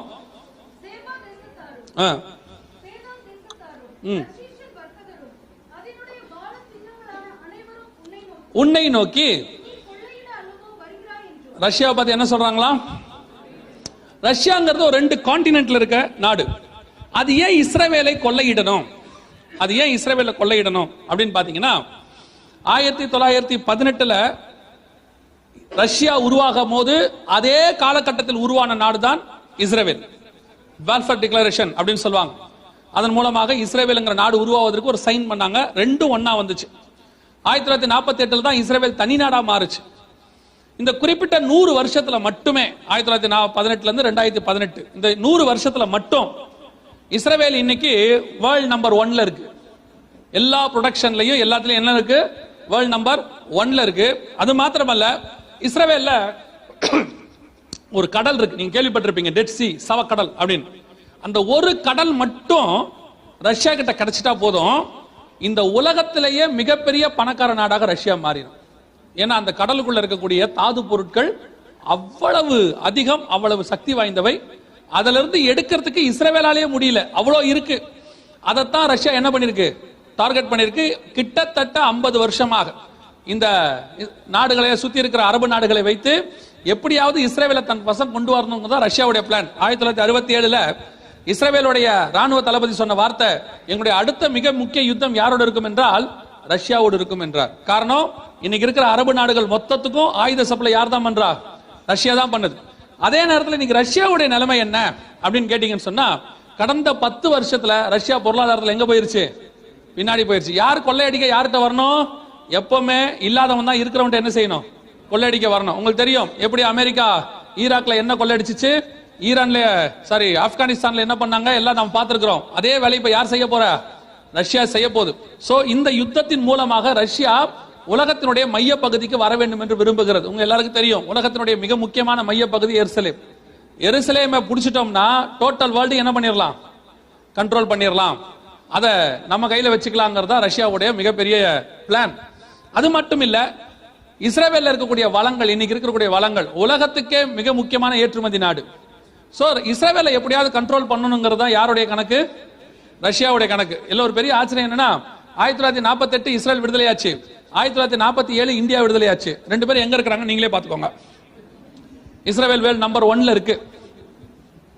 2வது ஸ்டேட்மெண்ட் நீங்க தான் ஃபில் பண்ணிக்கணும். அப்ப நல்லா கவனிச்சுக்கொள்ளுங்க, நம்ம இஸ்ரேலுடைய மிக முக்கியமான காரியங்களை கொள்ளையடிக்க வேண்டும் என்பது யாருடைய நோக்கம்? ரஷ்யாவுடைய நோக்கம். கர்த்தர் சொன்னபடியே துல்லியமாக தீர்க்க தரிசனம், இன்னைக்கு ரஷ்யா இஸ்ரேலை கொள்ளையடிப்பதற்கான எல்லா முகாந்தரமும் தயாராகி விட்டது.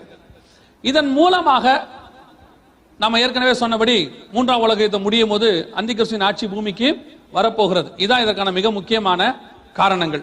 சரி, இந்த யுத்தம் எப்படி நடக்க போது, இந்த யுத்தத்துல விளைவுகள் எப்படி இருக்கும் அப்படின்னு கேட்டீங்கன்னா, இந்த யுத்தம் ஒரு மிக மிக முக்கியமான நியூக்ளியர் வாராக இருக்கும்னு எசேக்கியேல் 38 இருக்கு.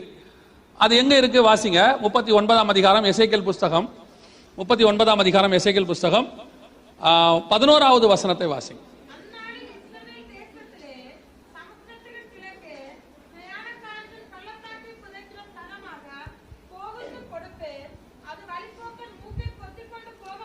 கவனிங்க, ஒரு புதைக்கிற இடத்துல மூக்க பொத்திட்டு போவாங்களா, எரிக்கிற இடத்துல மூக்க பொத்திட்டு போவாங்களா? ஒரு டெட் பாடியை புதைக்கிற இடத்துல மூக்க பொத்துவாங்களா, எரிக்கிற இடத்துல பொத்துவாங்களா? எரிக்கிற இடத்துல பொத்துவாங்க. ஆனா இங்க வசனம் என்ன சொல்லுது? புதைக்கிற இடத்துல ஜனங்க என்ன செய்வாங்க? மூக்கை பொத்தி கொண்டு போவார்கள். அடுத்து இன்னும் ஒரு வசனம் வாசிங்க, 15வது வசனம் வாசிங்க. ம் ம்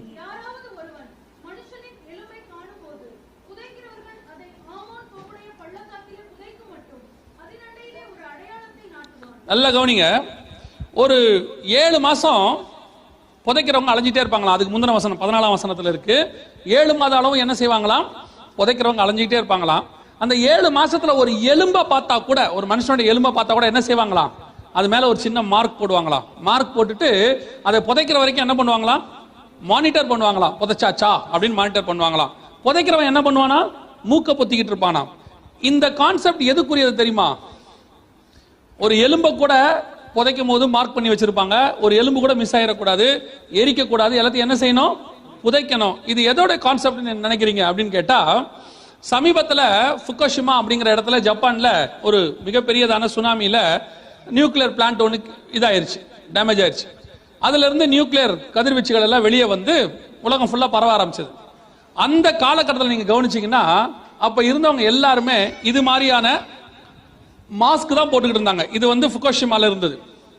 அத்தனை பேரும் வழிபோக்கர்கள் அனைவரும், ரோட்ல நடக்கிறவங்க எல்லாம், வழிபோக்கனா நடந்து போறவங்க அத்தனை பேரும் மூக்குல என்ன பண்ணிருக்காங்களாம், மூக்கை பொத்தி கொண்டு போக பண்ணும். இதான் மாஸ்க், மூக்கை பொத்திட்டு போவாங்க. அதுலயும் குறிப்பா ஒரு எலும்பை பார்த்தா கூட அங்க என்ன பண்ணுவாங்களாம், அதுல ஒரு மார்க் போடுவாங்களாம். என்ன காரணம்னு கேட்டீங்கன்னா, அந்த எலும்புல இருந்து ஒரு கதிர்வீச்சு வெளியே வரும், நியூக்ளியர் கதிர்வீச்சும்பாங்க. அது வந்து மனுஷனுக்கு மிகப்பெரிய பாதிப்பை ஏற்படுத்தி மரணத்தை கொண்டு வரும். அதை புதைக்கிற வரைக்கும் அந்த இடத்துல என்ன செய்வாங்க, மார்க் போடுவாங்க. இது ஜப்பான் பிரதமர் அனௌன்ஸ் பண்ணது. அவர் என்ன அனௌன்ஸ் பண்ணிருக்கிறாரு அப்படின்னு கேட்டீங்கன்னா, இதுல இருக்குது, மேலும் கதிர்வீச்சு தாக்கியதால் 1000க்கும் மேற்பட்டோர் உயிரிழந்துள்ளனர். அவர்களை எரித்தால் அதிலிருந்து கதிர்வீச்சு வரும் என்பதால் கதிர்வீச்சில் உயிரிழந்தவர்களை மண்ணில் புதைத்து வருகின்றனர். புதைக்கிறவங்க எப்படி இருக்கிறாங்க, மூக்க பொத்திக்கிட்டு இருக்கிறாங்க. கம்பல்சரி யாரையும் என்ன செய்யக்கூடாது, எரிக்க கூடாது. அத்தனை பேரும் என்ன பண்ணணும், புதைக்கத்தான் வேண்டும் அப்படின்னு சொல்றாங்க. 2600 வருஷத்துக்கு முன்னாடி நல்லா யோசிச்சு பாருங்க, இன்னைக்கு இருக்கிறத வச்சு யோசிக்காதீங்க. வில்லு அம்பு விட்டு மனுஷனை சாவடிக்கிற காலகட்டத்தில் ஒரு எலும்பை புதைக்கிறதுக்கு கூட மார்க் பண்ணணும்னு ஏன் போடுறான்? எசேக்கியேல் அந்த வார்த்தையை சொல்றாரு. 2600 வருஷத்துக்கு முன்னாடி கர்த்தர் சொல்றாரு, கண்டிப்பாக புதைக்கணும், புதைக்கிறவங்க மூக்க பொத்திக்கிட்டு இருக்கணும் அந்த வழிபோக்கர்கள். அதே நேரத்தில் புதைக்கிற வரைக்கும் ஒரு எலும்பை என்ன செய்யணுமா, மார்க் பண்ணணுமா. 100% நியூக்ளியர் வாரனுடைய சிம்டம்ஸ். இன்னொரு வசனத்தையும் வாசிங்க, உங்களுக்கு இன்னும் தெளிவா தெரியும். சகரியாவின் புஸ்தகம் 14ஆம் அதிகாரம், சகரியாவின் புஸ்தகம் 14ஆம் அதிகாரம் 12வது வசனம் வாசிங்க.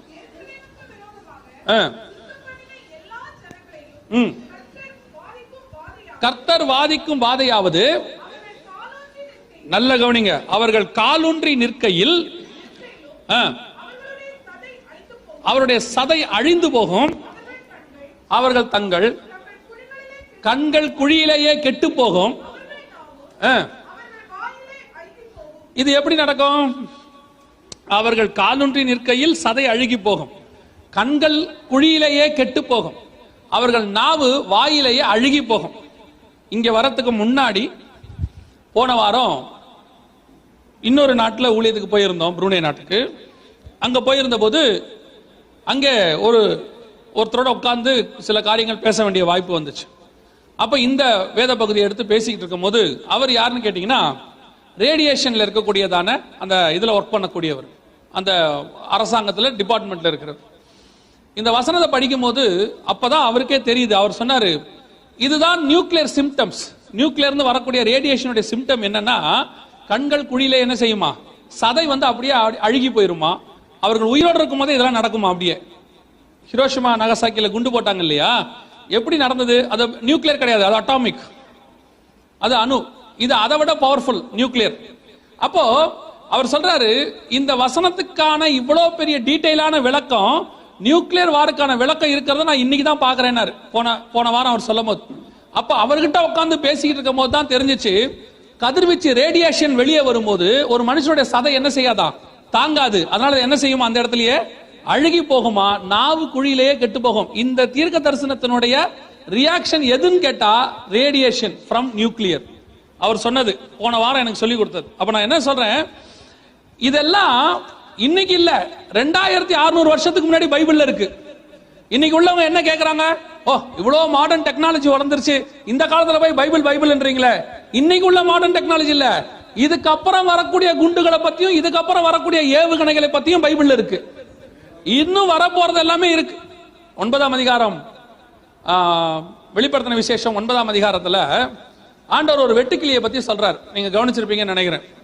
9ஆம் அதிகாரம் வெளிப்படுத்தின விசேஷத்துல ஒரு வெட்டுக்கிளி பறந்து வர கண்டேன். 9:7 வாசிங்க பார்ப்போம்.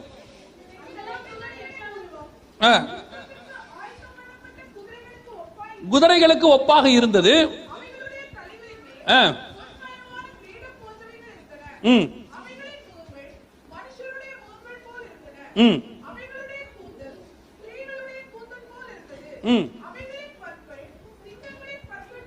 இந்த வசனத்தை நீங்க படிச்சு பாத்தீங்கன்னா இப்படி ஒரு வெட்டுக்கிளி உங்க லைஃப்ல நீங்க பார்க்க முடியாது. இப்படி ஒரு வெட்டுக்கிளி லைஃப்ல என்ன செய்ய முடியாது, பார்க்க முடியாது. குதிரைகளுக்கு ஒப்பாக, யுத்தத்துக்கு. அதுல ரொம்ப கவனிக்க வேண்டிய வார்த்தை என்னன்னா, இந்த ஒப்பாக, போல அப்படின்றது ரொம்ப முக்கியம். ஓமையா இருக்கு. அவர் என்ன சொல்ல வர்றாரு? பார்க்கறதுக்கு மனுஷ முகம் மாதிரியே இருக்கு. வெட்டுக்கிளியோட முகம் எப்படி இருக்குது? பார்க்கறதுக்கு மனுஷ முகம் மாதிரி இருக்கு. தலையில முடி பறக்குது. எப்படி பறக்குது? பெண்களுக்கு முடி பறக்கிற மாதிரி, அந்த காலத்துல முடி பறக்கிற மாதிரி என்ன செய்யுது? பறந்து இருக்குது. அப்புறம் பல்லு எப்படி இருக்குதா? சிங்கத்தின் பல்லை போல. இப்போ 2004 வார் ஹெலிகாப்டர்னு ஒன்று கண்டுபிடிச்சாங்க. நீங்க போயிட்டு அப்புறமா பாருங்க. இது எனக்கு இன்னொரு பவர் பாயிண்ட்ல இருக்கு, நான் போய் மாத்தறதுக்கு நேரம் இல்லை. டாப் 10 வார் ஹெலிகாப்டர்ஸ்னு போட்டு பாருங்க. ஒரு வார் ஹெலிகாப்டர் கொண்டு வந்திருக்கிறான். லிட்டரலா அப்படியே மனுஷ முகத்தோட, 2 கண்ணு, ஒரு பெரிய மூக்கு எல்லாம் இருக்கும். ஆனா பாத்தீங்கன்னா அது எப்படி இருக்கும்னா முழுக்க முழுக்க டெக்னாலஜி. அது எப்படி பறக்கிறத தூரத்துல போட்டோ இருக்கும். பாத்தீங்கன்னா வெட்டுக்கிளி பறக்கிற மாதிரியே இருக்கும் தூரத்துல பாத்தீங்கன்னா ரேடார்ல. அந்த பறக்கிற இந்த காரியத்தை தான் 9:7 சொல்லப்பட்ட காரியத்தை தான் யோவான் என்னைக்கு பார்த்திருக்கிறாரு? பத்முத்தியில உட்கார்ந்து பார்த்திருக்கிறாரு. அது என்னென்ன செய்யும் அதுலயும் ரொம்ப பர்டிகுலரா நீங்க அந்த 9ஆம் அதிகாரம் 4வது வசனத்துல வாசிச்சீங்கன்னா, புல்லையும் எந்த மரத்தையும் சேதப்படுத்தாமல்,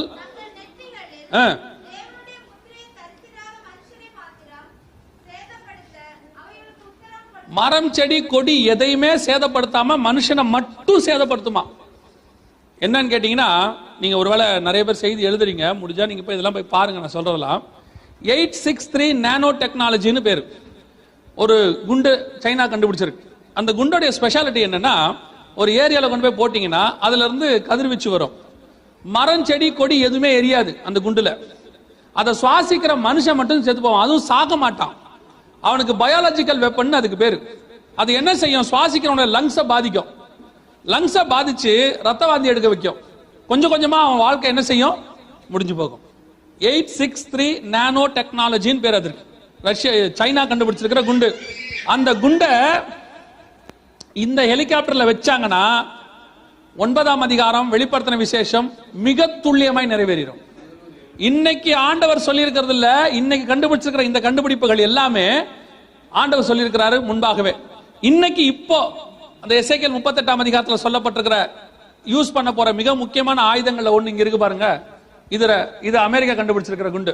இப்போ ஆப்கானிஸ்தான்ல போட்டு செக் பண்ணாங்க. நான் சொல்றது 2017 ஆப்கானிஸ்தான்ல போட்டு செக் பண்ணாங்க. சாரி 18 இந்த குண்டை போட்டு செக் பண்ணாங்க. இதுக்கு பேர் மதர் ஆஃப் பாம் பேர். எப்படி என்ன இதோட பவர் அப்படின்னு கேட்டீங்கன்னா, ஹிரோஷிமா நாகசாக்கில ஒரு குண்டு போட்டாங்கல்ல, ஹிரோஷிமா, அதை விட 20,000 மடங்கு சக்தி வாய்ந்தது. இங்க இருக்கு பாருங்க அந்த ஆரஞ்சு கலர், 20,000 மடங்கு. ஆனா இது வந்து நான் நியூக்ளியர். இப்ப போட்டு செக் பண்ணது, இதுலயே நியூக்ளியரும் இருக்கு. நான் நியூக்ளியர்னா சாதாரண நம்ம போடுற குண்டு, நியூக்ளியர்னா அணு ஆயுதம். அதுல இதுல வந்து 20,000 மடங்கு சக்தி. அப்படின்னா யோசிச்சு பாருங்க, ஒரு குண்டு போட்டதுக்கே ஒரு நகரம் காலியா போச்சு. எப்போ? 1943. இப்போ 20,000 மடங்கு சக்தி வாய்ந்தது. அப்படின்னா இந்த குண்டு எப்படி இருக்கும்? இந்த மாதிரி 16,000 குண்டு இருக்குதான். ஒரு ஒரு ஐநா சபையினுடைய ஆயுத வல்லுநர் ஒருத்தர் சொல்றாரு, அவருடைய அறிக்கையில கொடுத்திருக்கிறார், இப்ப இருக்கிற குண்டுகளை வைத்து இந்த பூமியை 400 தடவை எரிக்கலாமா. எத்தனை தடவை? 400 தடவை எரிக்கலாமா. அவ்வளவு குண்டுகள் இன்னைக்கு ரெடியா வச்சிருக்குதான் எல்லா நாடும். இது அமெரிக்காவுடைய குண்டு. பக்கத்துல ஒரு பச்சை கலர்ல இருக்கு பாருங்க, அதுக்கு பேரு ஃபாதர் ஆஃப் த பாம்னு பேரு. எல்லாமே ஃபேமிலியா இருக்கு பாருங்க. இது மதர் ஆஃப் த பாம்னு பேரு, அதுக்கு பேரு ஃபாதர். அதோட ஸ்பெஷாலிட்டி என்ன தெரியுமா? அது அவ்வளவு பெருசு இல்ல. இது இருக்கு பாருங்க, இதை விட 4 மடங்கு தான் பெருசு. அது அப்படின்னா எவ்வளவு? 80,000 மடங்கு சக்தி வாய்ந்தது ஹிரோஷிமா நாகசாக்கில போட்டது. இந்த குண்டோட ஸ்பெஷாலிட்டி என்னன்னு கேட்டீங்கன்னா, காத்துல இந்த வாட்டர் மாலிகுல்ஸ் சொல்லுவாங்க, ஈரப்பதம், அந்த ஈரப்பதத்திலே கலந்து ஸ்ப்ரெட் ஆகும். ஸ்ப்ரெட் ஆகும்போது யாரெல்லாம் சுவாசிக்கிறோன்னா அந்த ஏரியாவே ஃபிராக்ஷன் ஆஃப் த செகண்ட்ல செத்து போயிடுவாங்க. சுவாசிச்ச உடனே செத்து போயிடுவாங்க. இது அதோட ஸ்பெஷாலிட்டி. அதோட இதெல்லாம் எழுதியிருப்பாங்க. நீங்க போய் விக்கிபீடியால பாத்தீங்கன்னா அதை பத்தின தன்மைகள்லாம் எழுதியிருப்பாங்க. அவ்வளவு மோசமான குண்டுகள் இருக்கு. அதனாலதான் பைபிள் சொல்லுது, கடைசி காலத்துல ஒரு எலும்பு கண்டா கூட என்ன செய்வானா, புதைக்கிற வரைக்கும் விட மாட்டேன். ஏன்னா அந்த எலும்பை ஒருவேளை யாராவது நெருப்புல போட்டானா அந்த ஊர் காணாம போயிடும். ஏன்னா அதுல இருந்து அவ்வளவு கதிர்வீச்சு என்ன செய்யுமா, வருமா. எவ்வளவு பேர் சாவாங்கன்னு நினைக்கிறீங்க? வாசிங்களேன், யோசிக்கிறாங்க. இந்த மாதிரி செய்திலாம் ஏயா இங்க கொடுக்குறீங்க? ஏதோ சபைக்கு வந்தோமா, 4 வார்த்தை நல்லா கேட்டோமா, அதுவும் கேட்டு போங்க. அதுக்கு யாராவது ஒருத்தர் கொடுப்பாங்க. இந்த மாதிரி யாராவது ஒருத்தர் கொடுக்கணும்ல. ஆவியானவர் வரும்போது 3 காரியம் சொல்லுவாராம். யோவான் 14 இருக்கு. பாவத்தை குறித்தும் நீதியை குறித்தும். பாவத்தை குறித்து யாராவது சொல்லுவாங்க, நீதியை குறித்து யாராவது சொல்லுவாங்க. நாங்க எதை சொல்லிட்டு போறோம்? ஆமா, நாங்க அதை சொல்லிட்டு போறோம். அதை யாராவது ஒருத்தர் சொல்லணும்ல கண்டிப்பாக. ரைட். இப்போ வாசிங்க, எவ்வளவு பேர் சாவாங்கன்னு இருக்கு பாருங்க. வெளிப்படுத்தின விசேஷம் 6ஆம் அதிகாரம், வெளிப்படுத்தின விசேஷம் 6ஆம் அதிகாரம் 8ஆம் வசனத்தை வாசிங்க. வெளிப்பாடு 6:8 வாசிங்க.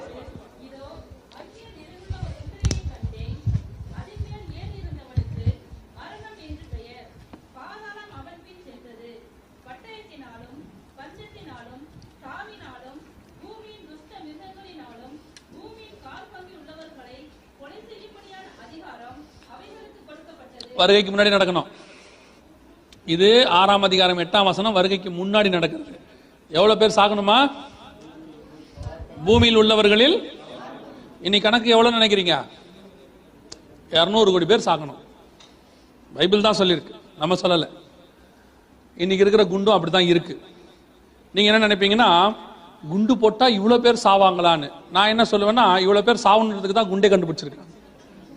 ஆப்போசிட்டா யோசிக்கணும். பைபிள் சொல்லியிருக்கு, கடைசி காலத்துல எவ்வளவு பேர் சாவாங்க? 200 கோடி பேர். இப்ப அதுக்கான தீர்க்கதரிசனம் நிறைவேறணும்னா அதுக்கான காரியம் நடக்கணும்ல. அதான் இப்ப கண்டுபிடிச்சு வச்சிருக்கான். பூமியில் உள்ள 200 கோடி பேர் சாகத்தக்கதாக மிகப்பெரிய அளவுல இந்த நியூக்ளியர் வார் என்பது எசேக்கியேலியுமே சொல்லப்பட்டிருக்கு. வாசிங்க 38:22 வாசிங்க. எசேக்கியேல் 38:22 வாசிங்க. கொள்ளை நோயினாலும் ரத்தம் சிந்துதனாலும் அவனோடு வழக்காடி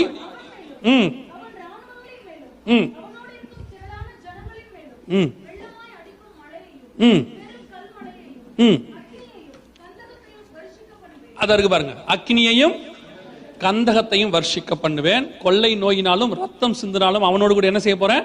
வழக்காட போறேன். அவனோடு இருக்கிறவங்க இருக்குல்ல, அவங்கள பத்தி பின்னாடி பார்ப்போம். ஏற்கனவே ஈரானை பார்த்துட்டோம், ஏற்கனவே அப்புறம் துருக்கியை பார்த்துட்டோம், மங்கோலியாவை பார்த்துருக்கிறோம், சைனாவை பார்த்துருக்கோம், எல்லாம் பார்த்துருக்கிறோம். இவங்கெல்லாம் என்ன அனுபவிக்க போறாங்கன்றத இந்த எசேக்கியேல் 38:22 இருக்கு. இன்னொரு முக்கியமான நாடு இருக்கு, அதை பத்தி நான் உங்களுக்கு பின்னாடி சொல்றேன். சரியா? அதை சொல்லித்தான் முடிப்போம். அப்போ இவர்களுக்கு ஏற்படக்கூடியது என்ன அப்படின்னு கேட்டீங்கன்னா, ரத்தம் சிந்துதலும் கொள்ளை நோயும் அக்கினியும் கந்தகமும். இன்னைக்கு இருக்கக்கூடிய நியூக்ளியருடைய மூலக்கூறுகள் இதுதான். இதுல இருக்கக்கூடியது கர்த்தர் சொன்னபடி யுரேனியம் என்ரிச்மெண்ட் கேள்விப்பட்டிருக்கீங்களா? யுரேனியம் என்ரிச்மெண்ட் பண்ணா அக்கினியும் கந்தகம் தான் வரும். அதுதான் அவங்க பண்ணக்கூடாதுன்னு சொல்லுவாங்க. இப்ப எல்லா நாடுகளும் பண்ண ஆரம்பிச்சிருச்சு. இப்போ பைபிள் படி இந்த யுத்தம் முடியும் போது பூமியில் எவ்வளவு பேர் செத்து இருக்கணும்? கால் பங்கில் உள்ளவர்கள் கொலை செய்யும்படி அதற்கு அதிகாரம் கொடுக்கப்பட்டது. நியூக்ளியர் வாருக்கான எல்லா முகாந்தரமும் தயாராக இருக்கிறது, கர்த்தர் சொன்னது. ரெண்டாவது, இந்த வார்ல யூஸ் பண்ற வெப்பன்ஸ் பத்தி கர்த்தர் சொல்லியிருக்கிறார் பாருங்களேன். வாசிங்க 39ஆம் அதிகாரம், எசேக்கியேல் 39ஆம் அதிகாரம் 9வது வசனம் வாசிங்க.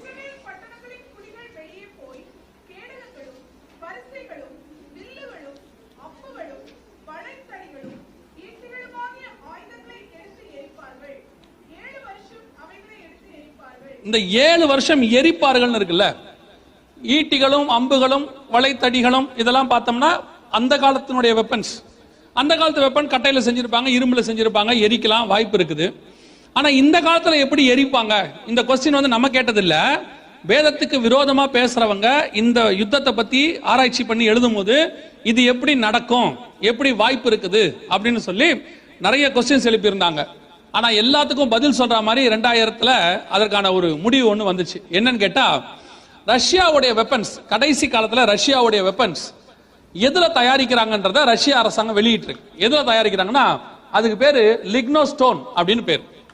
இந்த லிக்னோஸ்டோன் அப்படின்னா என்ன அப்படின்னா, எல்லா நாடுகளும் தங்களுடைய ஆயுதங்களை என்ன செய்வாங்கன்னா பெரும்பாலும் இரும்புல இந்த மாதிரி தான் செய்வாங்க. இந்த ரஷ்யா மாத்திரம் தன்னுடைய ஆயுதங்களை, மிக முக்கியமான ஆயுதங்கள் எல்லாவற்றையும் லிக்னோஸ்டோன் அப்படிங்கறதான ஒரு மெட்டீரியல் செய்யுது. அந்த லிக்னோஸ்டோன்னா என்ன அப்படின்னா அது மெட்டல் கிடையாது, உட். டென்மார்க்ல செய்யக்கூடியதான ஒரு கட்டை. இந்த கட்டை எப்படி இருக்கும்னு கேட்டீங்கன்னா, சாதாரண மரத்தை 6 தடவை கம்ப்ரஸ் பண்ணா எப்படி இருக்கும் அந்த அளவுக்கு சக்தி வாய்ந்தது. அதே நேரத்தில் இரும்பை விட 7ல் 1 பங்கு தான் வெயிட். ஒரு துப்பாக்கியை தூக்கும் போது எவ்வளவு வெயிட் இருக்கோ அதுல 7ல் 1 மடங்கு தான் வெயிட் இருக்கும். அதே நேரத்தில் ஒரு துப்பாக்கியை செய்யறதுக்கு எவ்வளவு அடர்த்தி வேணுமோ அதை விட 6 மடங்கு அடர்த்தி இருக்கும். அந்த அளவுக்கு ஸ்ட்ராங்கா இருக்கும், வெயிட் குறைவா இருக்கும். ஏன் ரஷ்யா இதை செஞ்சிச்சுன்னா, அவங்க ஊர் எப்பவுமே 9 மாசத்துல 10 மாசம் பனி பெய்யும். -52 டிகிரி -40 டிகிரி செல்சியஸ்ல போகும். அதனால அந்த கிளைமேட்டுக்கு ஏத்த வெப்பன் செய்யணும்னு சொல்லி ரொம்ப வருஷம் ஆராய்ச்சி பண்ணி இந்த வெப்பனை செஞ்சிருக்காங்க. இது அவங்க செஞ்ச டேங்க், இது அதுல செஞ்ச கப்பல், எல்லாமே லிக்னோஸ்டோன்ல செஞ்சது. இந்த வார்த்தையெல்லாம் நீங்க போயிட்டு நெட்ல போட்டு பாருங்க, ரஷ்யாவுடைய வெப்பன்ஸ் போட்டு பாருங்க. லிக்னோஸ்டோன்ங்கிற வெப்பனை இன்னைக்கு ரஷ்யா எல்லாத்தையும் செய்யுது. இந்த லிக்னோஸ்டோன்ல கப்பல்லாம் செஞ்சிருக்காங்க, எல்லாமே செஞ்சிருக்காங்க ரஷ்யாவுடைய ஆயுதங்கள். அதுலயும் பெரிய விஷயம் என்னன்னா, எத்தனை வருஷம் எரிப்பாங்க? 7 வருஷம் எரிப்பாங்க. 2018, 19 இந்த 2 வருஷத்துல உலகத்துல அதிகமா ஆயுதம் தயாரித்த நாடு எது அப்படின்னு பாத்தீங்கன்னா ரஷ்யா தான் தயாரிச்சு. இந்த 2 வருஷத்துல அதிகமா ஆயுதம் தயாரிச்ச நாடு ரஷ்யா. இந்த சரித்திரத்திலே இந்த 2 வருஷம் தான் அதிகமா தயாரிச்சிருக்கிறான். ஐநா சபையில கூப்பிட்டு கேட்டாங்க, இவ்வளவு ஆயுதங்கள் நீங்க எதுக்கு தயாரிச்சிருக்கிறீங்க, எதுக்கு இவ்வளவுன்னா அவன் ஒரே வார்த்தை சொன்னான், உள்நாட்டு பாதுகாப்புக்குன்னு முடிச்சிட்டான். ஆனா பைபிள் படி இந்த ஆயுதங்களை எத்தனை வருஷம் எரிக்கணும்? 7 வருஷம் எரிக்கிறதுக்கான ஆயுதம் யார் கையில இருக்கணும்? ரஷ்யா கையில இருக்கணும். அப்ப 7 வருஷம் எரிக்கணும், எவ்வளவு ஆயுதம் வேணும்? இப்போ உங்களுக்கு உதாரணமா சொன்னா தெரியும். இப்ப இந்தியாவில் ஆயுதங்கள் வாங்கி வச்சிருக்கிறோம் இல்லையா?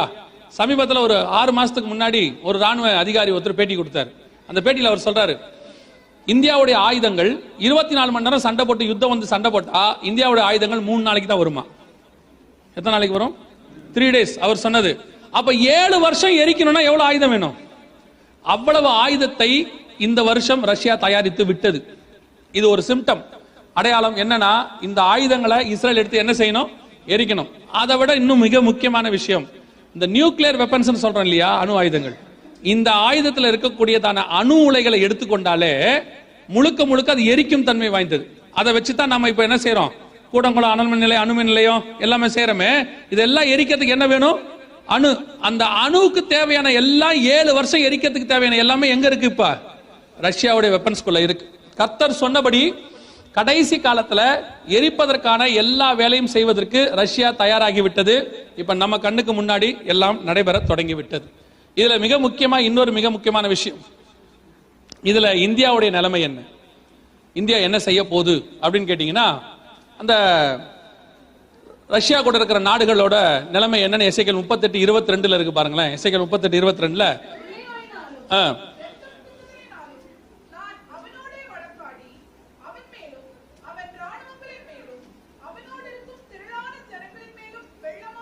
அவனோடு இருக்கிற திரளான ஜனங்கள் மேலும் வெள்ளமாய் அடிக்கும் மழையையும் பெரும் கல்மழையையும் அக்கினியையும் கந்தகத்தையும். நல்லா கவனிச்சீங்கன்னா, அவங்க கூட இருக்கிற நாடுகளுக்கு இதெல்லாம் நடக்கும். இப்ப எந்தெந்த நாடுகள் இருக்குன்னு பார்த்தோம். குறிப்பா நமக்கு முக்கியமா தேவை எந்த நாடு தேவை? இந்தியாவை பத்தி பாருங்க. இந்த ஏவுகணை தான் இந்தியாவில் இருக்கிறதுலயே டாப் மோஸ்ட் நம்பர் 1 ஏவுகணை. இந்தியா கிட்ட இருக்கிறதுல சக்தி வாய்ந்தது எதுன்னு கேட்டீங்கன்னா அது பேரு பிரம்மோஸ் அப்படின்னு பேரு. ஏதோ பிரம்மோஸ்னா பேர் நீங்க வேற எதுவும் நினைச்சிடாதீங்க.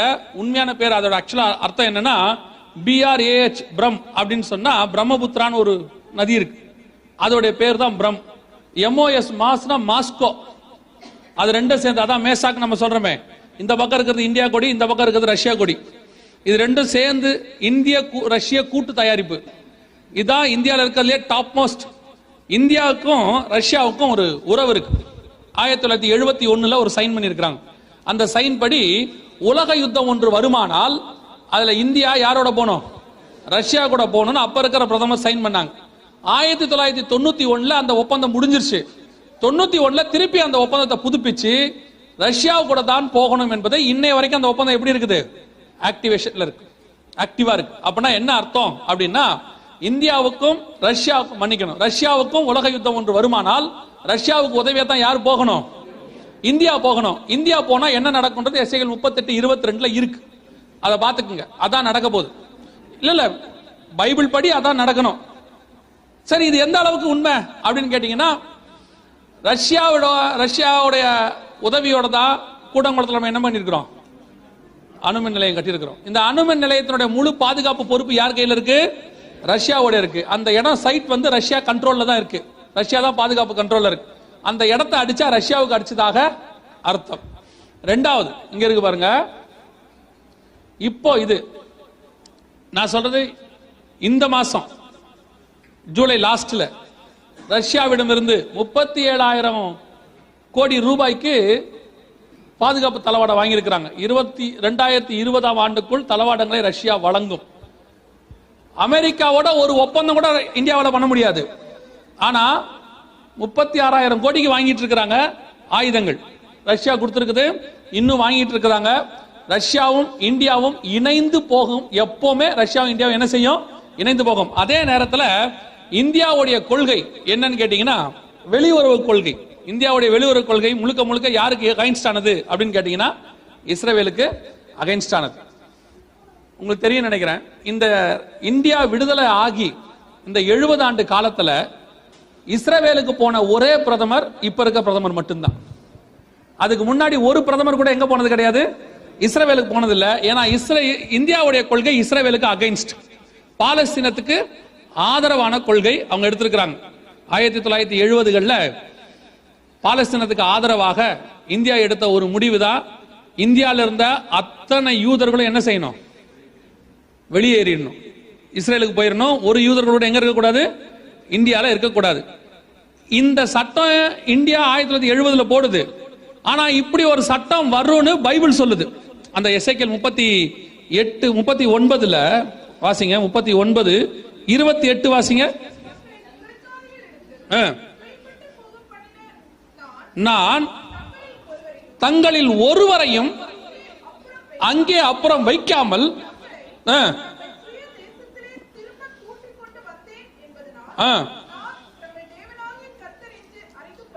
இந்தியா வெளியேற்றல, ஆண்டவர் கூப்பிட்டுக்கிட்டாரு. இந்தியாவுடைய கொள்கை வந்து எல்லாரையும், எல்லா யூதர்களையும் என்ன செஞ்சிடணும்? வெளியே அனுப்பிச்சிடணும். ஏன்னா இது காடோடைய பிளான். அது இந்தியா வந்து எப்பவுமே அகைன்ஸ்ட் யாருக்கு? யூதர்களுக்கு. கர்த்தர் சொன்னபடியே 200 குடும்பத்தை ஒரே நாள்ல அனுப்பி விட்டாங்க. அதுல ஒரே ஒரு அம்மா மட்டும் போக மாட்டேன்னு அடம்பிடிச்சு, நான் இங்க தான் இருப்பேன்னு கேஸெல்லாம் போட்டு கொச்சின்ல இருந்தாங்க. இப்போ அவங்க இருக்கிறாங்களான்னு தெரியாது. 100 வயசுல இருந்த ஒரு யூத அம்மா கொச்சின் மார்க்கெட்ல இருந்தாங்க. நான் போய் பார்த்துட்டு வந்தேன் அவங்கள. அவங்க இப்போ இருக்கிறாங்களான்னு தெரியாது. நான் சொல்றது 5 வருஷத்துக்கு முன்னாடி நான் பார்த்தேன்.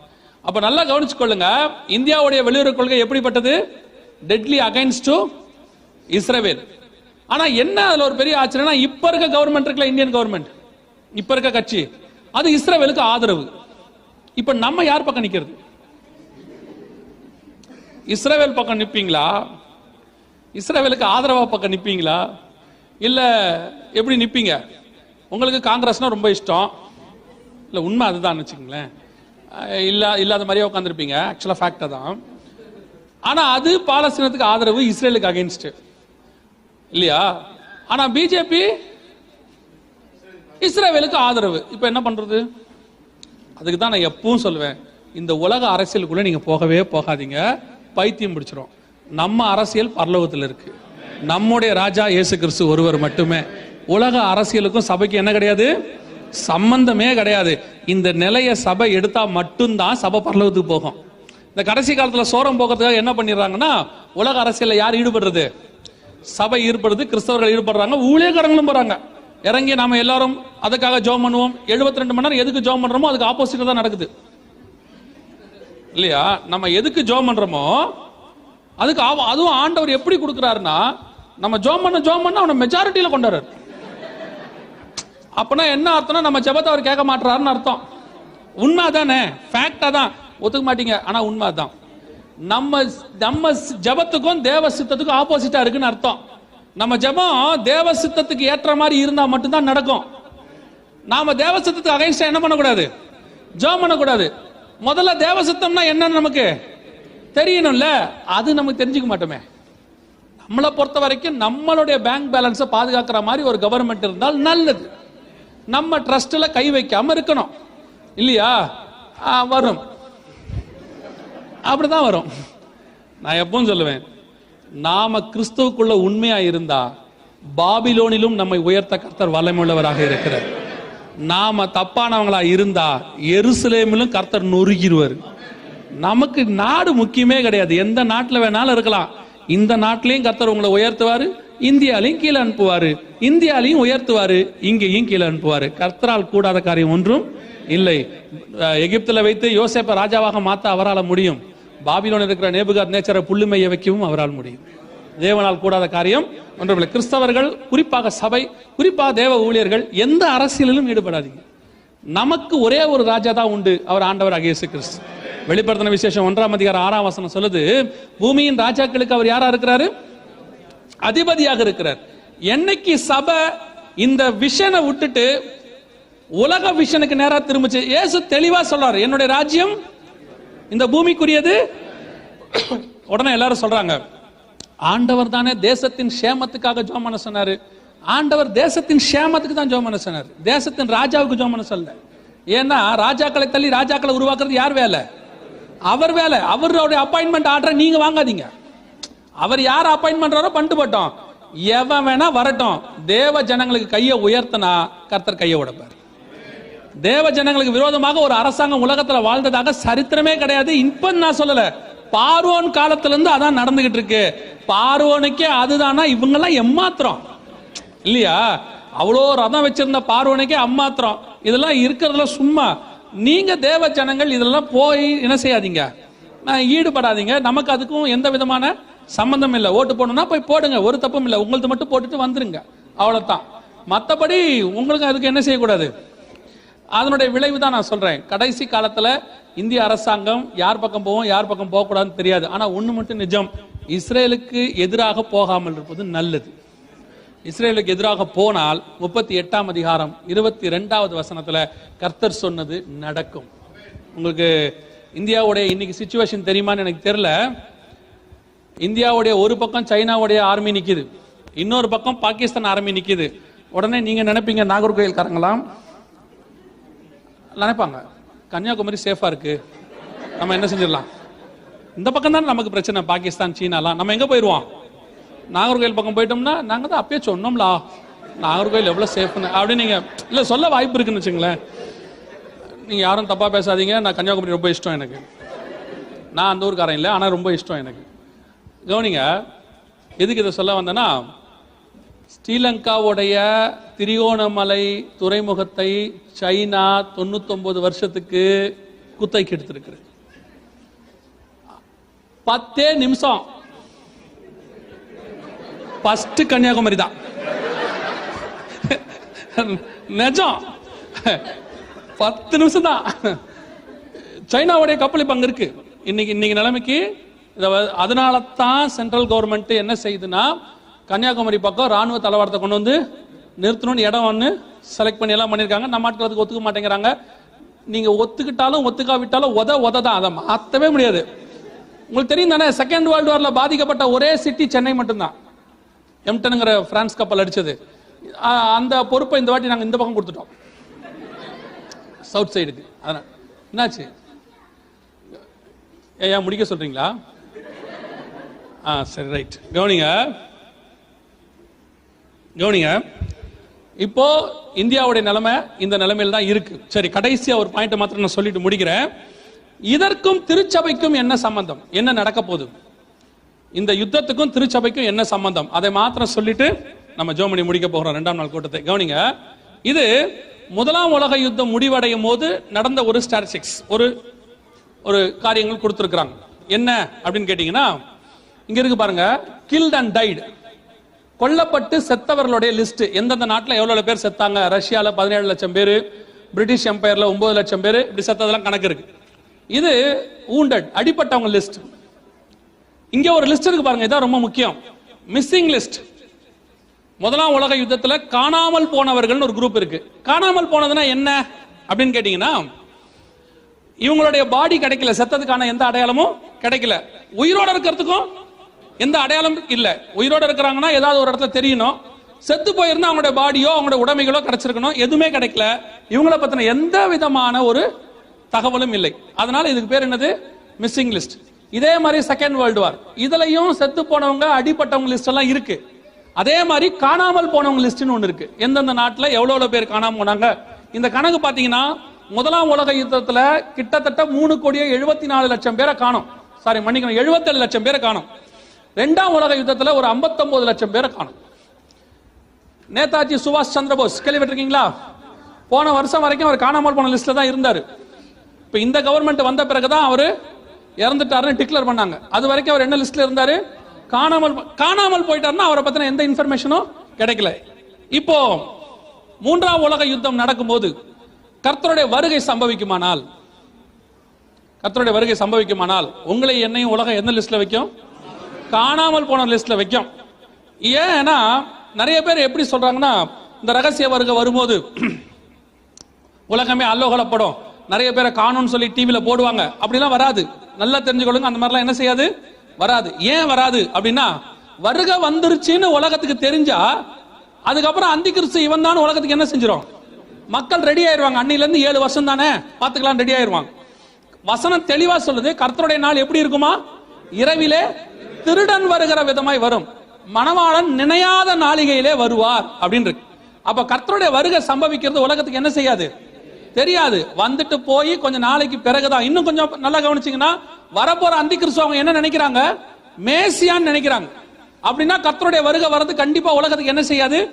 அதனாலதான் நமக்கு முன்னாடி உள்ள பரிசுத்தவான்கள், போன ஜெனரேஷன்ல உள்ளவங்க, அதுக்கு ஒரு பேர் வச்சாங்க, ரகசிய வருகை அப்படின்னு. இப்ப இருக்கிறவங்க எல்லாம் நிறைய பைபிள் காலேஜ் படிச்சுட்டு வராங்க தானே, படிச்சவங்க தப்பா சொல்லல, இந்த பைபிள் காலேஜ் படிச்சுட்டு வராங்க தானே. இவங்களுக்கு முன்னாடி ஒரு ஜெனரேஷன் இருந்ததுல, அவங்க எல்லாம் பைபிள் காலேஜ் போல, ஆனா ஆவியானவராலே நடத்தப்பட்டார்கள். நான் எப்பவும் சொல்லுவேன், இந்த பைபிள் காலேஜ் படிச்சவனை விட ஆவியில நடத்தப்படுகிறவன் தான் ரொம்ப முக்கியம். அவன் தான் பரலோகத்தினுடைய திட்டத்தை கரெக்டா சொல்லுவான். இவங்க திட்டம் வேறன்னு வச்சுக்கோங்களேன். அப்ப இவங்க எல்லாம் இன்னைக்கு வந்துட்டு ரகசிய வருகை என்கிற வார்த்தை இருக்கிறதா பைபிள்லன்னு கேக்குறாங்க. இல்ல, பல்லு விளக்குன்னு கூட இல்ல. பைபிள்ல எங்கேயாவது பல்லு விளக்குன்னு இருக்கா? விளக்குறோம் இல்ல, அந்த அறிவு இருக்குல்ல. ஏன் பரிசுத்தவான்கள் ரகசிய வருகைன்னு பேர் வச்சாங்கன்னா, பகிரங்க வருகைக்கு வித்தியாசத்தை உண்டாக்குறதுக்காக, ஜனங்களுக்கு தெரியப்படுத்துறதுக்காக என்ன வச்சாங்க? உடனே அவங்களை எல்லாரும் கிண்டல் பண்றான். அந்த காலத்துல அவங்க தப்பா சொல்லியிருக்காங்க, ரகசிய வருகை என்ற வார்த்தை இருக்கிறதா அப்படின்னா எடுத்துக்கொள்ளப்படுதல்னு ஒரு வார்த்தை இருக்கு 1 தெசலோனிக்கேயர் 4:16. அப்ப நல்லா கவனிச்சுக்கொள்ளுங்க, இந்த ரகசிய வருகை சபை எடுத்துக்கொள்ளப்படும் போது உலகத்துக்கு என்ன செய்யாது? தெரியாது. எப்படி தெரியாது? மூன்றாம் உலக யுத்தம் உச்சத்துல நடக்கும் போது பல நேரங்களில் சேட்டிலைட்ஸ் வேலை செய்யாது, உலகம் முழுக்க அந்தகாரப்பட்டிருக்கும். அந்த காலத்துல அதுக்கு நடுவுல 200 கோடி பேர் மரணம் சம்பவிக்கக்கூடிய அளவுல இருக்கக்கூடிய நாட்கள்ல வருகையும் நடக்குமானால் உங்களை என்ன லிஸ்ட்ல வச்சிருவாங்க? சரி, ஒரு சிலர் இல்லைங்க இதே மாதிரி சம்பவம் நடக்கும் ஏற்கனவே அவங்க சொல்லிக்கிட்டு இருந்தாங்க, கண்டிப்பா காணாம போயிட்டாங்கன்னு சொல்றாங்கன்னு வச்சுக்கோங்களேன். வருகை தான் வந்துருச்சு அப்படின்னா, அன்னைக்கு இந்த கைவிடப்பட்டவன் இருப்பான்ல, அவன் 2-3 கேள்வி கேட்பான். முதல் கேள்வி, கிறிஸ்தவங்க மட்டும் காணாமல் போல, இந்த மிஸ்ஸிங் லிஸ்ட் ஒன்னு இருக்குல்ல, இதே மாதிரி மூன்றாம் உலக யுத்தத்துல மிஸ் ஆகிறவன் இருப்பான். இவன் வருகையில போக மாட்டான். நான் சொல்றது உங்களுக்கு புரியுதா? இவன் நார்மலா மிஸ் ஆவான். அப்ப இவனும் எந்த கணக்குல இருப்பான்? அப்ப கேட்பான், ரட்சிக்கப்படாதவனே இவ்வளவு பேர் காணாம, அப்ப இவனும் வருகையில போயிட்டானா? இது நம்பர் 1 கேள்வி. நம்பர் 2 கேள்வி, சரி கிறிஸ்தவங்க எல்லாம் வருகையில போயிட்டாங்கன்னா பாதி பேருக்கு மேல இங்க இருக்கானே. அப்ப இவன் சொல்லுவான், வருகை எல்லாம் ஒண்ணும் வரல. ஏன்னா அவனே சொல்லிடுவான், வருகை வந்துச்சுன்னா அவன் கைவிடப்பட்டவன் ஆகி போயிடும். இப்ப அவன் கன்ஃபார்மா சொல்லுவான், என்ன வரல? வருகை வரல. இது 2வது. 3வது, சரிங்க அப்படியே வருகை வந்துருச்சுன்றீங்களே, 70% ஊழியக்காரன் இங்க தான் இருக்கான் இல்லையா? தேங்காய் எண்ணெய் வித்தவன், கச்சி வித்தவன், 2500 ரூபாய் கொடுக்க 2500 பேர் கேட்கட்டவன் எல்லாம் இங்கதான் இருக்கான். இவன் போக மாட்டானே, சபையில காசு கேட்ட ஒரு வேலை எங்க போக மாட்டான், வருகையில போக மாட்டானே. இதோட பெரிய விஷயம் என்னன்னா, அப்ப அந்த போகாம இருக்காமல அவன் அற்புதம் செய்வான். இப்பவும் செய்வான், அப்பவும் செய்வான். அப்ப என்ன ஆகும்? ஆட்டோமேட்டிக்கா அவன் சொல்லுவான், அது எப்படி வருகை வந்துச்சுன்னு சொல்றீங்க? பாருங்கள், எங்கள் கையினால இயேசு கிறிஸ்து என்ன செய்கிறார்? அற்புதங்களை செய்கிறார். அந்த காலத்தில் பிசாசுகள் அற்புதங்களை செய்யும். ஆட்டோமேட்டிக்கா வருகை வந்ததுங்கிறத ஒரு பையிலையும் ஒத்துக்க விடவே மாட்டாங்க. நீங்களும் நானும் வருகையில போகணுங்கிறத உலகத்தை நம்ப வைக்கவே முடியாது. ஆனால் உங்களை என்னையும் கர்த்தர் அழைத்து கொண்டு போகிறதுக்கு அது ஒரு வாய்ப்பு. அன்னைக்குதான் வருகை வரும்னு நான் சொல்லல, அது ஒரு வாய்ப்பு. அப்படி சம்பவிக்கும் போது உங்களை என்னையும் எந்த லிஸ்ட்ல வச்சிருவான்? காணாமல் போனவர் லிஸ்ட்ல வச்சிருவான். இன்னைக்கும் இந்த 3ஆம் உலக யுத்தம் தான் நமக்கு மிக முக்கியமான அடையாளமாக இருக்கு. சரி, இது எந்த அளவுல இருக்கு நான் சொல்லிட்டு முடிக்கிறேன், நல்லா கவனிங்க. எந்த அளவுல இருக்கு அப்படின்னு கேட்டீங்கன்னா, இந்த 3ஆம் உலக யுத்தம் 2018 கடைசியிலேயே ஆரம்பிச்சிருக்கணும். அப்பவே அதற்கான எல்லாமே தயாராகி விட்டது. இப்போ அதுக்கான முகாந்திரம் எல்லாம் ரெடி. இப்போ நீங்க மிடில் ஈஸ்ட்ல இருக்கிறீங்க. இதுதான் மைய பகுதியாக இருக்க போகுது. எது? இஸ்ரேல், சவுதி அரேபியா, இந்த சிரியா, இந்த பகுதி தான் மிக முக்கியமான பகுதியா இருக்கு. ஆனா உலகம் ஃபுல்லா யுத்தம் நடக்கும். ஆனா சென்டர் பாயிண்ட் எதுல இருக்கும்? இந்த பேஸ் மிடில் ஈஸ்ட்ல தான் இருக்கும். உங்களுக்கு சிம்டம் என்னன்னா, கடைசி குண்டு ஒரு முதல் குண்டு ஒன்னு இஸ்ரேல் மேலேயோ ஈரான் மேலேயோ அல்லது ரஷ்யா மேலேயோ போறதை நீங்க கேள்விப்பட்டு ஆரம்பிக்கிறாங்கன்னா, அதுதான் நமக்கு கொடுக்கப்படுகிற கடைசி சிம்டம். எப்போ வேணாலும் இந்த காரியம் அறிவிக்கப்படலாம். கர்த்தருடைய கடைசி, அதாவது வருகைக்கு முன்பாக யுத்தம் தான் சபைக்கான கடைசி அடையாளம். கர்த்தர் சொன்னபடி எல்லாம் துல்லியமா என்ன செஞ்சிருச்சு? நடைபெற்று முடித்து விட்டது. நம் காலத்தில் நிறைவேற வேண்டிய தீர்க்க தரிசனங்கள்ல இந்த யுத்தம் ஆயத்தப்பட்டு விட்டது. இனி காலம் கண்டிப்பாக செல்லாது. அப்ப அந்த வருகையில போகணும். என்ன செய்யணும்? 2 நாளா வருகை வருதுன்னு கேட்கிறோம். ஒரு 7 காரியங்கள் இருக்கு. ஒரு 3 காரியங்களை மாத்திரம் நான் சொல்லிட்டு முடிக்கிறேன். மிச்சத்தை நாளைக்கு நான் சொல்ற நேரம் ஆயிருச்சு. முதலாவதாக இந்த வருகையில போகணும்னா என்ன செய்யணும்? இயேசு கிறிஸ்துவின் ரத்தத்தினாலே பாவ மன்னிப்பின் நிச்சயத்தை பெற்றிருக்கணும். இந்த வருகையில போறதுக்கு என்ன வேணும்? இயேசு கிறிஸ்துவின் ரத்தத்தினாலே பாவ மன்னிப்பின் நிச்சயம் பெற்றிருக்கணும். எனக்கு இயேசு என் பாவத்தை மன்னிச்சிருக்கிறாருங்கிற நிச்சயம் இருக்கணும். நான் கிறிஸ்தவ குடும்பத்திலே பிறந்தேன். தலைமுறையா கிறிஸ்டின். நாங்க 3 தலைமுறையா கிறிஸ்தவன். நீ எத்தனை தலைமுறையா இருந்தாலும் தாயின் கருவில உருவாகும் போது எப்படி உருவாயிருக்கிறோம்? பாவத்துல உருவாயிருக்கிறோம். அதனால பிறந்த அத்தனை பேருக்கு என்ன வேணும்? ரட்சிப்பு தேவை, பாவ மன்னிப்பு தேவை. எந்த கிறிஸ்தவ குடும்பத்துல, ஆவிக்குரிய குடும்பத்துல, ஊழியக்காரன் குடும்பத்துல பிறந்திருந்தாலும் உனக்கு என்ன தேவை? பாவ மன்னிப்பு நிச்சயம் இருக்கணும். இயேசு என் பாவத்தை மன்னிச்சாருன்ற நிச்சயம் உங்க இருதயத்தில் இருக்கணும். 2வது, பிதா குமாரன் பரிசுத்தாவின் நாமத்தினாலே தண்ணீர்ல மூழ்கி ஞானஸ்நானம் எடுத்திருக்கணும். ஞானஸ்நானம் எடுக்காம வருகையில என்ன செய்ய முடியாது? போக முடியாது. நிறைய பேர் கேட்கறாங்க. எங்கிட்ட ஒருத்தர் வந்து கேட்டாரு, ஞானஸ்நானம் எடுக்கணுங்கிறீங்களே, கள்ள ஞானஸ்நானம் எடுத்தாரா அப்படின்னு கேட்டாரு. நான் சொன்னேன், கள்ள ஞானஸ்நானம் எடுக்கல. நீயும் கள்ளனா இருந்தா எடுக்காத, நல்லவனா இருந்தா எடுன்னு. கள்ள எடுக்கிறான் எடுக்கல உனக்கு என்ன கவலை? நீ எட இல்ல. எல்லாம் கேட்கறான், இவன் கள்ளன், அவன் நல்லவன். என்ன பொறுத்த வரைக்கும் இந்த சிலுவையில தொங்கினானே அவன் தான் நல்லவன், இந்த பையன் கள்ள பையன். இவன் கேட்டு இருக்கான், கள்ளன் எடுத்தானா? நான் சொல்றேன், கள்ளன் ஞானஸ்நானம் எடுக்கல, ஆனா அவன் பரலோகத்துக்கும் போகல. பாரடைஸ் என்று சொல்லக்கூடிய ஆவிகள் இளைப்பாறுகிற இடத்துக்கு தான் போனான். நீங்கள் வேதம் சொல்லுது, ஒருவன் ஜலத்தினாலும் ஆவியினாலும் பெறவாவிடில் பரலோக ராஜ்யத்துக்குள் பிரவேசிக்க மாட்டான். நீங்கள் பரலோகத்தில் பிரவேசிப்பதுக்கு என்ன வேணும்? தண்ணீர்ல மூழ்கி ஞானஸ்நானம் எடுத்திருக்கணும். ஏன்னா ஞானஸ்நானம் என்பது ஏதோ சடங்காச்சாரம் அல்ல. பாவத்துக்கு மரித்து நீதிக்கு உயிர் தெழுதல் என்பதை நீங்கள் 3 இடத்துக்கு அறிக்கை பண்றீங்க. ஒன்னு பரலோகத்தில் தேவனுக்கு முன்பாக, இன்னொன்று பூமியிலே மனுஷருக்கு முன்பாக, 3வது பாதாளத்தில் இருக்கிற பிசாசுகளுக்கு முன்பாக. நான் உனக்கு மரித்து தேவனுக்குள் பிழைத்திருக்கிறேன் என்பதுதான் ஞானஸ்நானத்துக்கான அடையாளம். அல்லேலூயா. சோ கண்டிப்பா ஞானஸ்நானம் எடுக்கணும். எடுக்காம வருகையில போகவே முடியாது. 3வது மிக முக்கியமானது, எபேசியர் 4:30 சொல்லுது, மீட்கப்படும் நாளுக்கென்று முத்திரையான பரிசுத்த ஆவி. பரிசுத்தாவின் அபிஷேகம் பெற்றாதா நாங்கள் மீட்கப்படுவோம் வசனம் சொல்லுது. பைபிள்ல 2 முத்திரை இருக்கு. ஒரு முத்திரை பரிசுத்தாவி முத்திரை, இன்னொரு முத்திரை நான் செய்தி எடுக்கும்போது நாளைக்கு சொல்றேன் உங்களுக்கு. ஒன்று பரிசுத்தாவி முத்திரை. அந்த பரிசுத்தாவின் முத்திரை பெறாமல் நீங்கள் எங்க போக முடியாது? வருகைக்கு போய். கடைசி காலத்துல நிறைய பேர் சொல்றாங்க பரிசுத்தாவிலாம் கிடையாது, அப்படியெல்லாம் அது ஒரு ஆள் தத்துவம் எல்லாம் கிடையாது, அது ஏதோ ஒரு சும்மா சாதாரண பவர் அப்படின்லாம் நிறைய பிரசங்கர் இருக்கிறாங்க. நல்லா தெரிஞ்சுக்கொள்ளுங்க, கடவுள் இல்லைன்னு கடவுளை பார்க்காதவன் சொல்லுவான், ஆனா கடவுள் இருக்கிறாருன்னு நம்ம சொல்லுவோம். ஏன்னா நம்ம அறிந்திருக்கிறோம், உணர்ந்திருக்கிறோம். அதே மாதிரி பரிசுத்தாவி இல்லைன்னு பெறாதவங்க சொல்லுவாங்க. நாங்கள் சொல்லுகிறோம் பரிசுத்தாவியானவர் உண்டு. ஏன்னா நாங்கள் பெற்றிருக்கிறோம். அவர் தான் சபையை நடத்துகிறார், அவர் தான் சபையினுடைய மூத்த போதகர், அவர் தான் உங்களை என்னையும் கொண்டு போய் பரலோகராஜ்யத்திலே சேர்க்க போகிறார். அல்லேலூயா. இந்த 3 காரியங்கள் ரொம்ப முக்கியம். ரட்சிப்பு, ஞானஸ்நானம், பரிசுத்தாவின் அபிஷேகம். ஒரு சிலர் நினைக்கலாம், நான் குழந்தையிலேயே ஞானஸ்நானம் எடுத்துறேன், சின்ன வயசுலேயே எடுத்துட்டேன்னு. அந்த ஞானஸ்நானத்தை வேதம் அங்கீகரிக்கல. ஞானம் வந்த பிறகுதான் என்ன எடுக்கணும்? ஸ்நானம் எடுக்கணும். அதனால 3 காரியங்கள் ரொம்ப முக்கியம். இயேசு கிறிஸ்து வெகு சீக்கிரத்தில் வரப்போகிறார். இந்த யுத்தம் நல்லா தெரிஞ்சுக்கொள்ளுங்க, இனி ஆரம்பிக்க போகிறது இல்லை. ஏற்கனவே இதற்கான முகாந்தரங்கள்லாம் முடிந்து விட்டது. இது யுத்தம் தொடங்கிருச்சுன்னா எப்ப வேணாலும் கர்த்தருடைய வருகை சம்பவிக்கும். அல்லேலூயா. நாம் யாவரும் எந்திரிப்போம். நாம் ஜெபிக்க போகிறோம் தேவ சமூகத்துல. நான் சொன்ன நேரத்துக்கு இன்னைக்கு முடிச்சிட்டேன். நாளைக்கும் அதே மாதிரி முடிச்சிருவேன். ஆனா நீங்க கொஞ்சம் சீக்கிரம் வந்தா நல்லா இருக்கும். எல்லாம் கண்களை மூடுவோம். நாளைக்கு லீவு தானே இல்லையா? ஏதோ 10 நாள் லீவு நாங்க அப்படி இல்லையா? ஏதோ சொன்னாங்க யாரோ 10 நாள் லீவு அப்படின்னாங்க. சனிக்கிழமையில இருந்தா அப்ப நாளைக்கு இப்படித்தான் வருவீங்களா? சரி பாவம், நீங்க வேலைக்கு போயிட்டு வரீங்க இல்லையா? நாங்க வேலை வெட்டி இல்லாம இருக்கோம், சீக்கிரம் வந்துடுறோம். நீங்களாம் வேலைக்கு போயிட்டு வரவங்க சரி எப்படியே வந்துருங்க. அல்லேலூயா. கண்களை மூடுவோம். நாம் ஜெபிக்க போகிறோம். 2 நிமிஷம் எல்லாம் கண்களை மூடுவோம். ஸ்தோத்திரம் பண்ண வேண்டாம், துதிக்க வேண்டாம், ஜஸ்ட் கண்களை மட்டும் மூடுங்க. வேதம் சொல்லுது, நம்மை நாமே நிதானித்து அறிந்தோமானால் நாம் நியாயம் தீர்க்கப்படும். உங்களை ஆராய்ந்து பாருங்க. இந்த வருகைக்கு நீங்க ஆயத்தப்பட்டிருக்கிறீங்களான்னு பாருங்க. உங்க ஆவி, ஆத்மா, சரீரம் கர்த்தருக்கு முன்பாக உண்மையும் உத்தமமா இருக்கான்னு பாருங்க. யாரும் உங்களை பத்தி எந்த குற்றமே சொல்ல வேணாம். உங்களுக்கு தெரியும். உள்ளிந்திரங்களை ஆராய்ந்து பார்க்கிற ஆவியானவர் உங்களுக்குள்ளே இருக்கிறார்.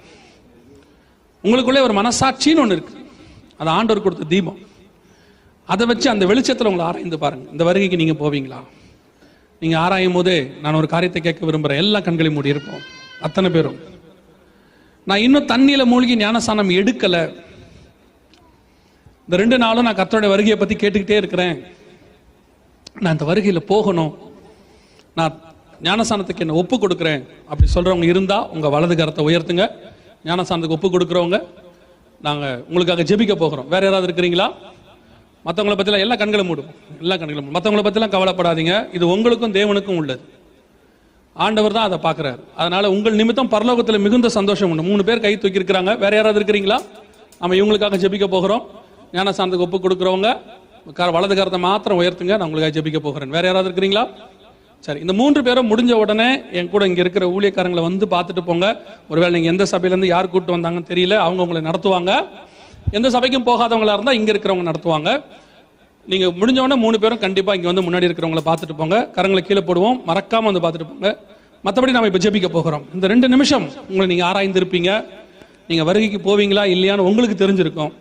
இப்ப நாம ஜெபிக்க போகிறோம். நான் இந்த வருகையில போகணும். இன்னைக்கு ஆண்டவர் என் கூட பேசி இருக்கிறாரு. கைவிடப்பட்ட கூட்டத்தில் நானும் என் குடும்பமும், ஒருவேளை உங்க குடும்ப தூரத்தில் இருக்கலாம், ஊர்ல இருக்கலாம், நீங்க மட்டும் இங்க இருக்கலாம், இல்ல இங்க குடும்பத்தோட கூட இருக்கலாம். நானும் என் குடும்பமும் இந்த வருகையில போகணும். அந்த வாஞ்சையோட, அந்த விருப்பத்தோட ஜெபிக்க விரும்புறவங்க மாத்திரம் உங்க கரங்களை தேவனுக்கு நேராக உயர்த்தி ஆண்டவர்கிட்ட சொல்லுங்க, ஆண்டவரே நீர் வரும் பொழுது உங்களுடைய வருகையில சந்திக்கிற கூட்டத்திலே நாங்கள் காணப்பட வேண்டும் தகப்பனே. இந்த இன்ஃபர்மேஷன்ஸ் எங்களை வருகைக்கு கொண்டு போகாது, ஆனால் நீர் எங்களை வருகையில கொண்டு போக வல்லமை உள்ளவராய் இருக்கிறீர். இந்த இன்ஃபர்மேஷன்ஸ் மாறும், ஆனால் நீர் நேற்றும் இன்றும் என்றும் மாறாதவராய் இருக்கிறீர். நீர் சொன்ன வார்த்தைகள் ஒரு நாளும் மாறாது ஆண்டவரே.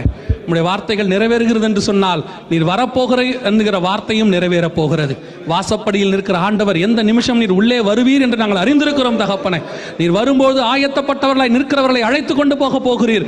அந்த ஆயத்தப்பட்ட கூட்டத்திலே நாங்கள் இருக்க வேண்டும். எங்கள் திருச்சபை இருக்க வேண்டும், எங்கள் வீடு இருக்க வேண்டும், எங்களுடைய நீர் எங்களுக்கு கொடுத்த உறவுகள் இருக்க வேண்டும் ஆண்டவரே. கைவிடப்பட்டு போவதற்கு நாங்கள் இந்த சபைக்கு வரவில்லை, எடுத்துக்கொள்ளப்படுவதற்காக உள்ளே வந்திருக்கிறோம். தேவனாகிய கர்த்தர் எங்களுக்கு கிருபை பாராட்டுவீராக. நீர் வரும்போது உமக்கு முன்பாக நிற்க பாத்திரவர்களாய் இருக்கும்படி கர்த்தர் எங்களுக்கு கிருபை பாராட்டுவீராக. ஆண்டவரே, கரங்களை உயர்த்தி ஜெபித்துக் கொண்டிருக்கிற ஒவ்வொரு சகோதரனுக்காய் சகோதரிக்காய் நாங்கள் ஜெபிக்கிறோம். இன்னைக்கு வந்திருக்கிற இந்த மாற்றம், இன்னைக்குள்ள ஏற்பட்டிருக்கிறதான இந்த வாஞ்சை, வருகையை பத்திரதான அந்த விருப்பம் உடைய வருகை வரைக்கும் காணப்பட வேண்டும் ஆண்டவரே. எந்த சூழ்நிலையிலும் பிசாசானவன் இதை பொறுக்கி போட்டு விடாதபடிக்கு தேவனாகிய கர்த்தர் வேலையடைத்து பாதுகாத்துக் கொள்வீராக. ஆண்டவரே, இன்னும் ஒரு கூட்ட ஜனங்களை உடைய வருகைக்கு ஆயத்தப்படுத்த, இன்னும் இந்த பட்டணத்தில் இருக்கிற திரளான ஜனங்களுடைய வருகைக்கு ஆயத்தப்பட நீர் கொண்டு வந்து சேர்க்க போற தயவுக்காக உமக்கு ஸ்தோத்திரம். வருகிற நாட்களிலே தேவனாகிய கர்த்தர் திரளான ஜனங்களை கொண்டு வர போற தயவுக்காக நன்றி. உடைய மகிமை மூடிக்கொள்ளட்டும். உடைய வருகை தாமதிக்குமானால் நாளை தினத்தில் சந்திக்க எங்களுக்கு கிருபை தாரும். எங்கள் ஆண்டவர் இயேசுவின் நாமத்தில் ஒப்பு கொடுத்து ஜெபிக்கிறோம் எங்கள் ஜீவனுள்ள நல்ல பிதாவே.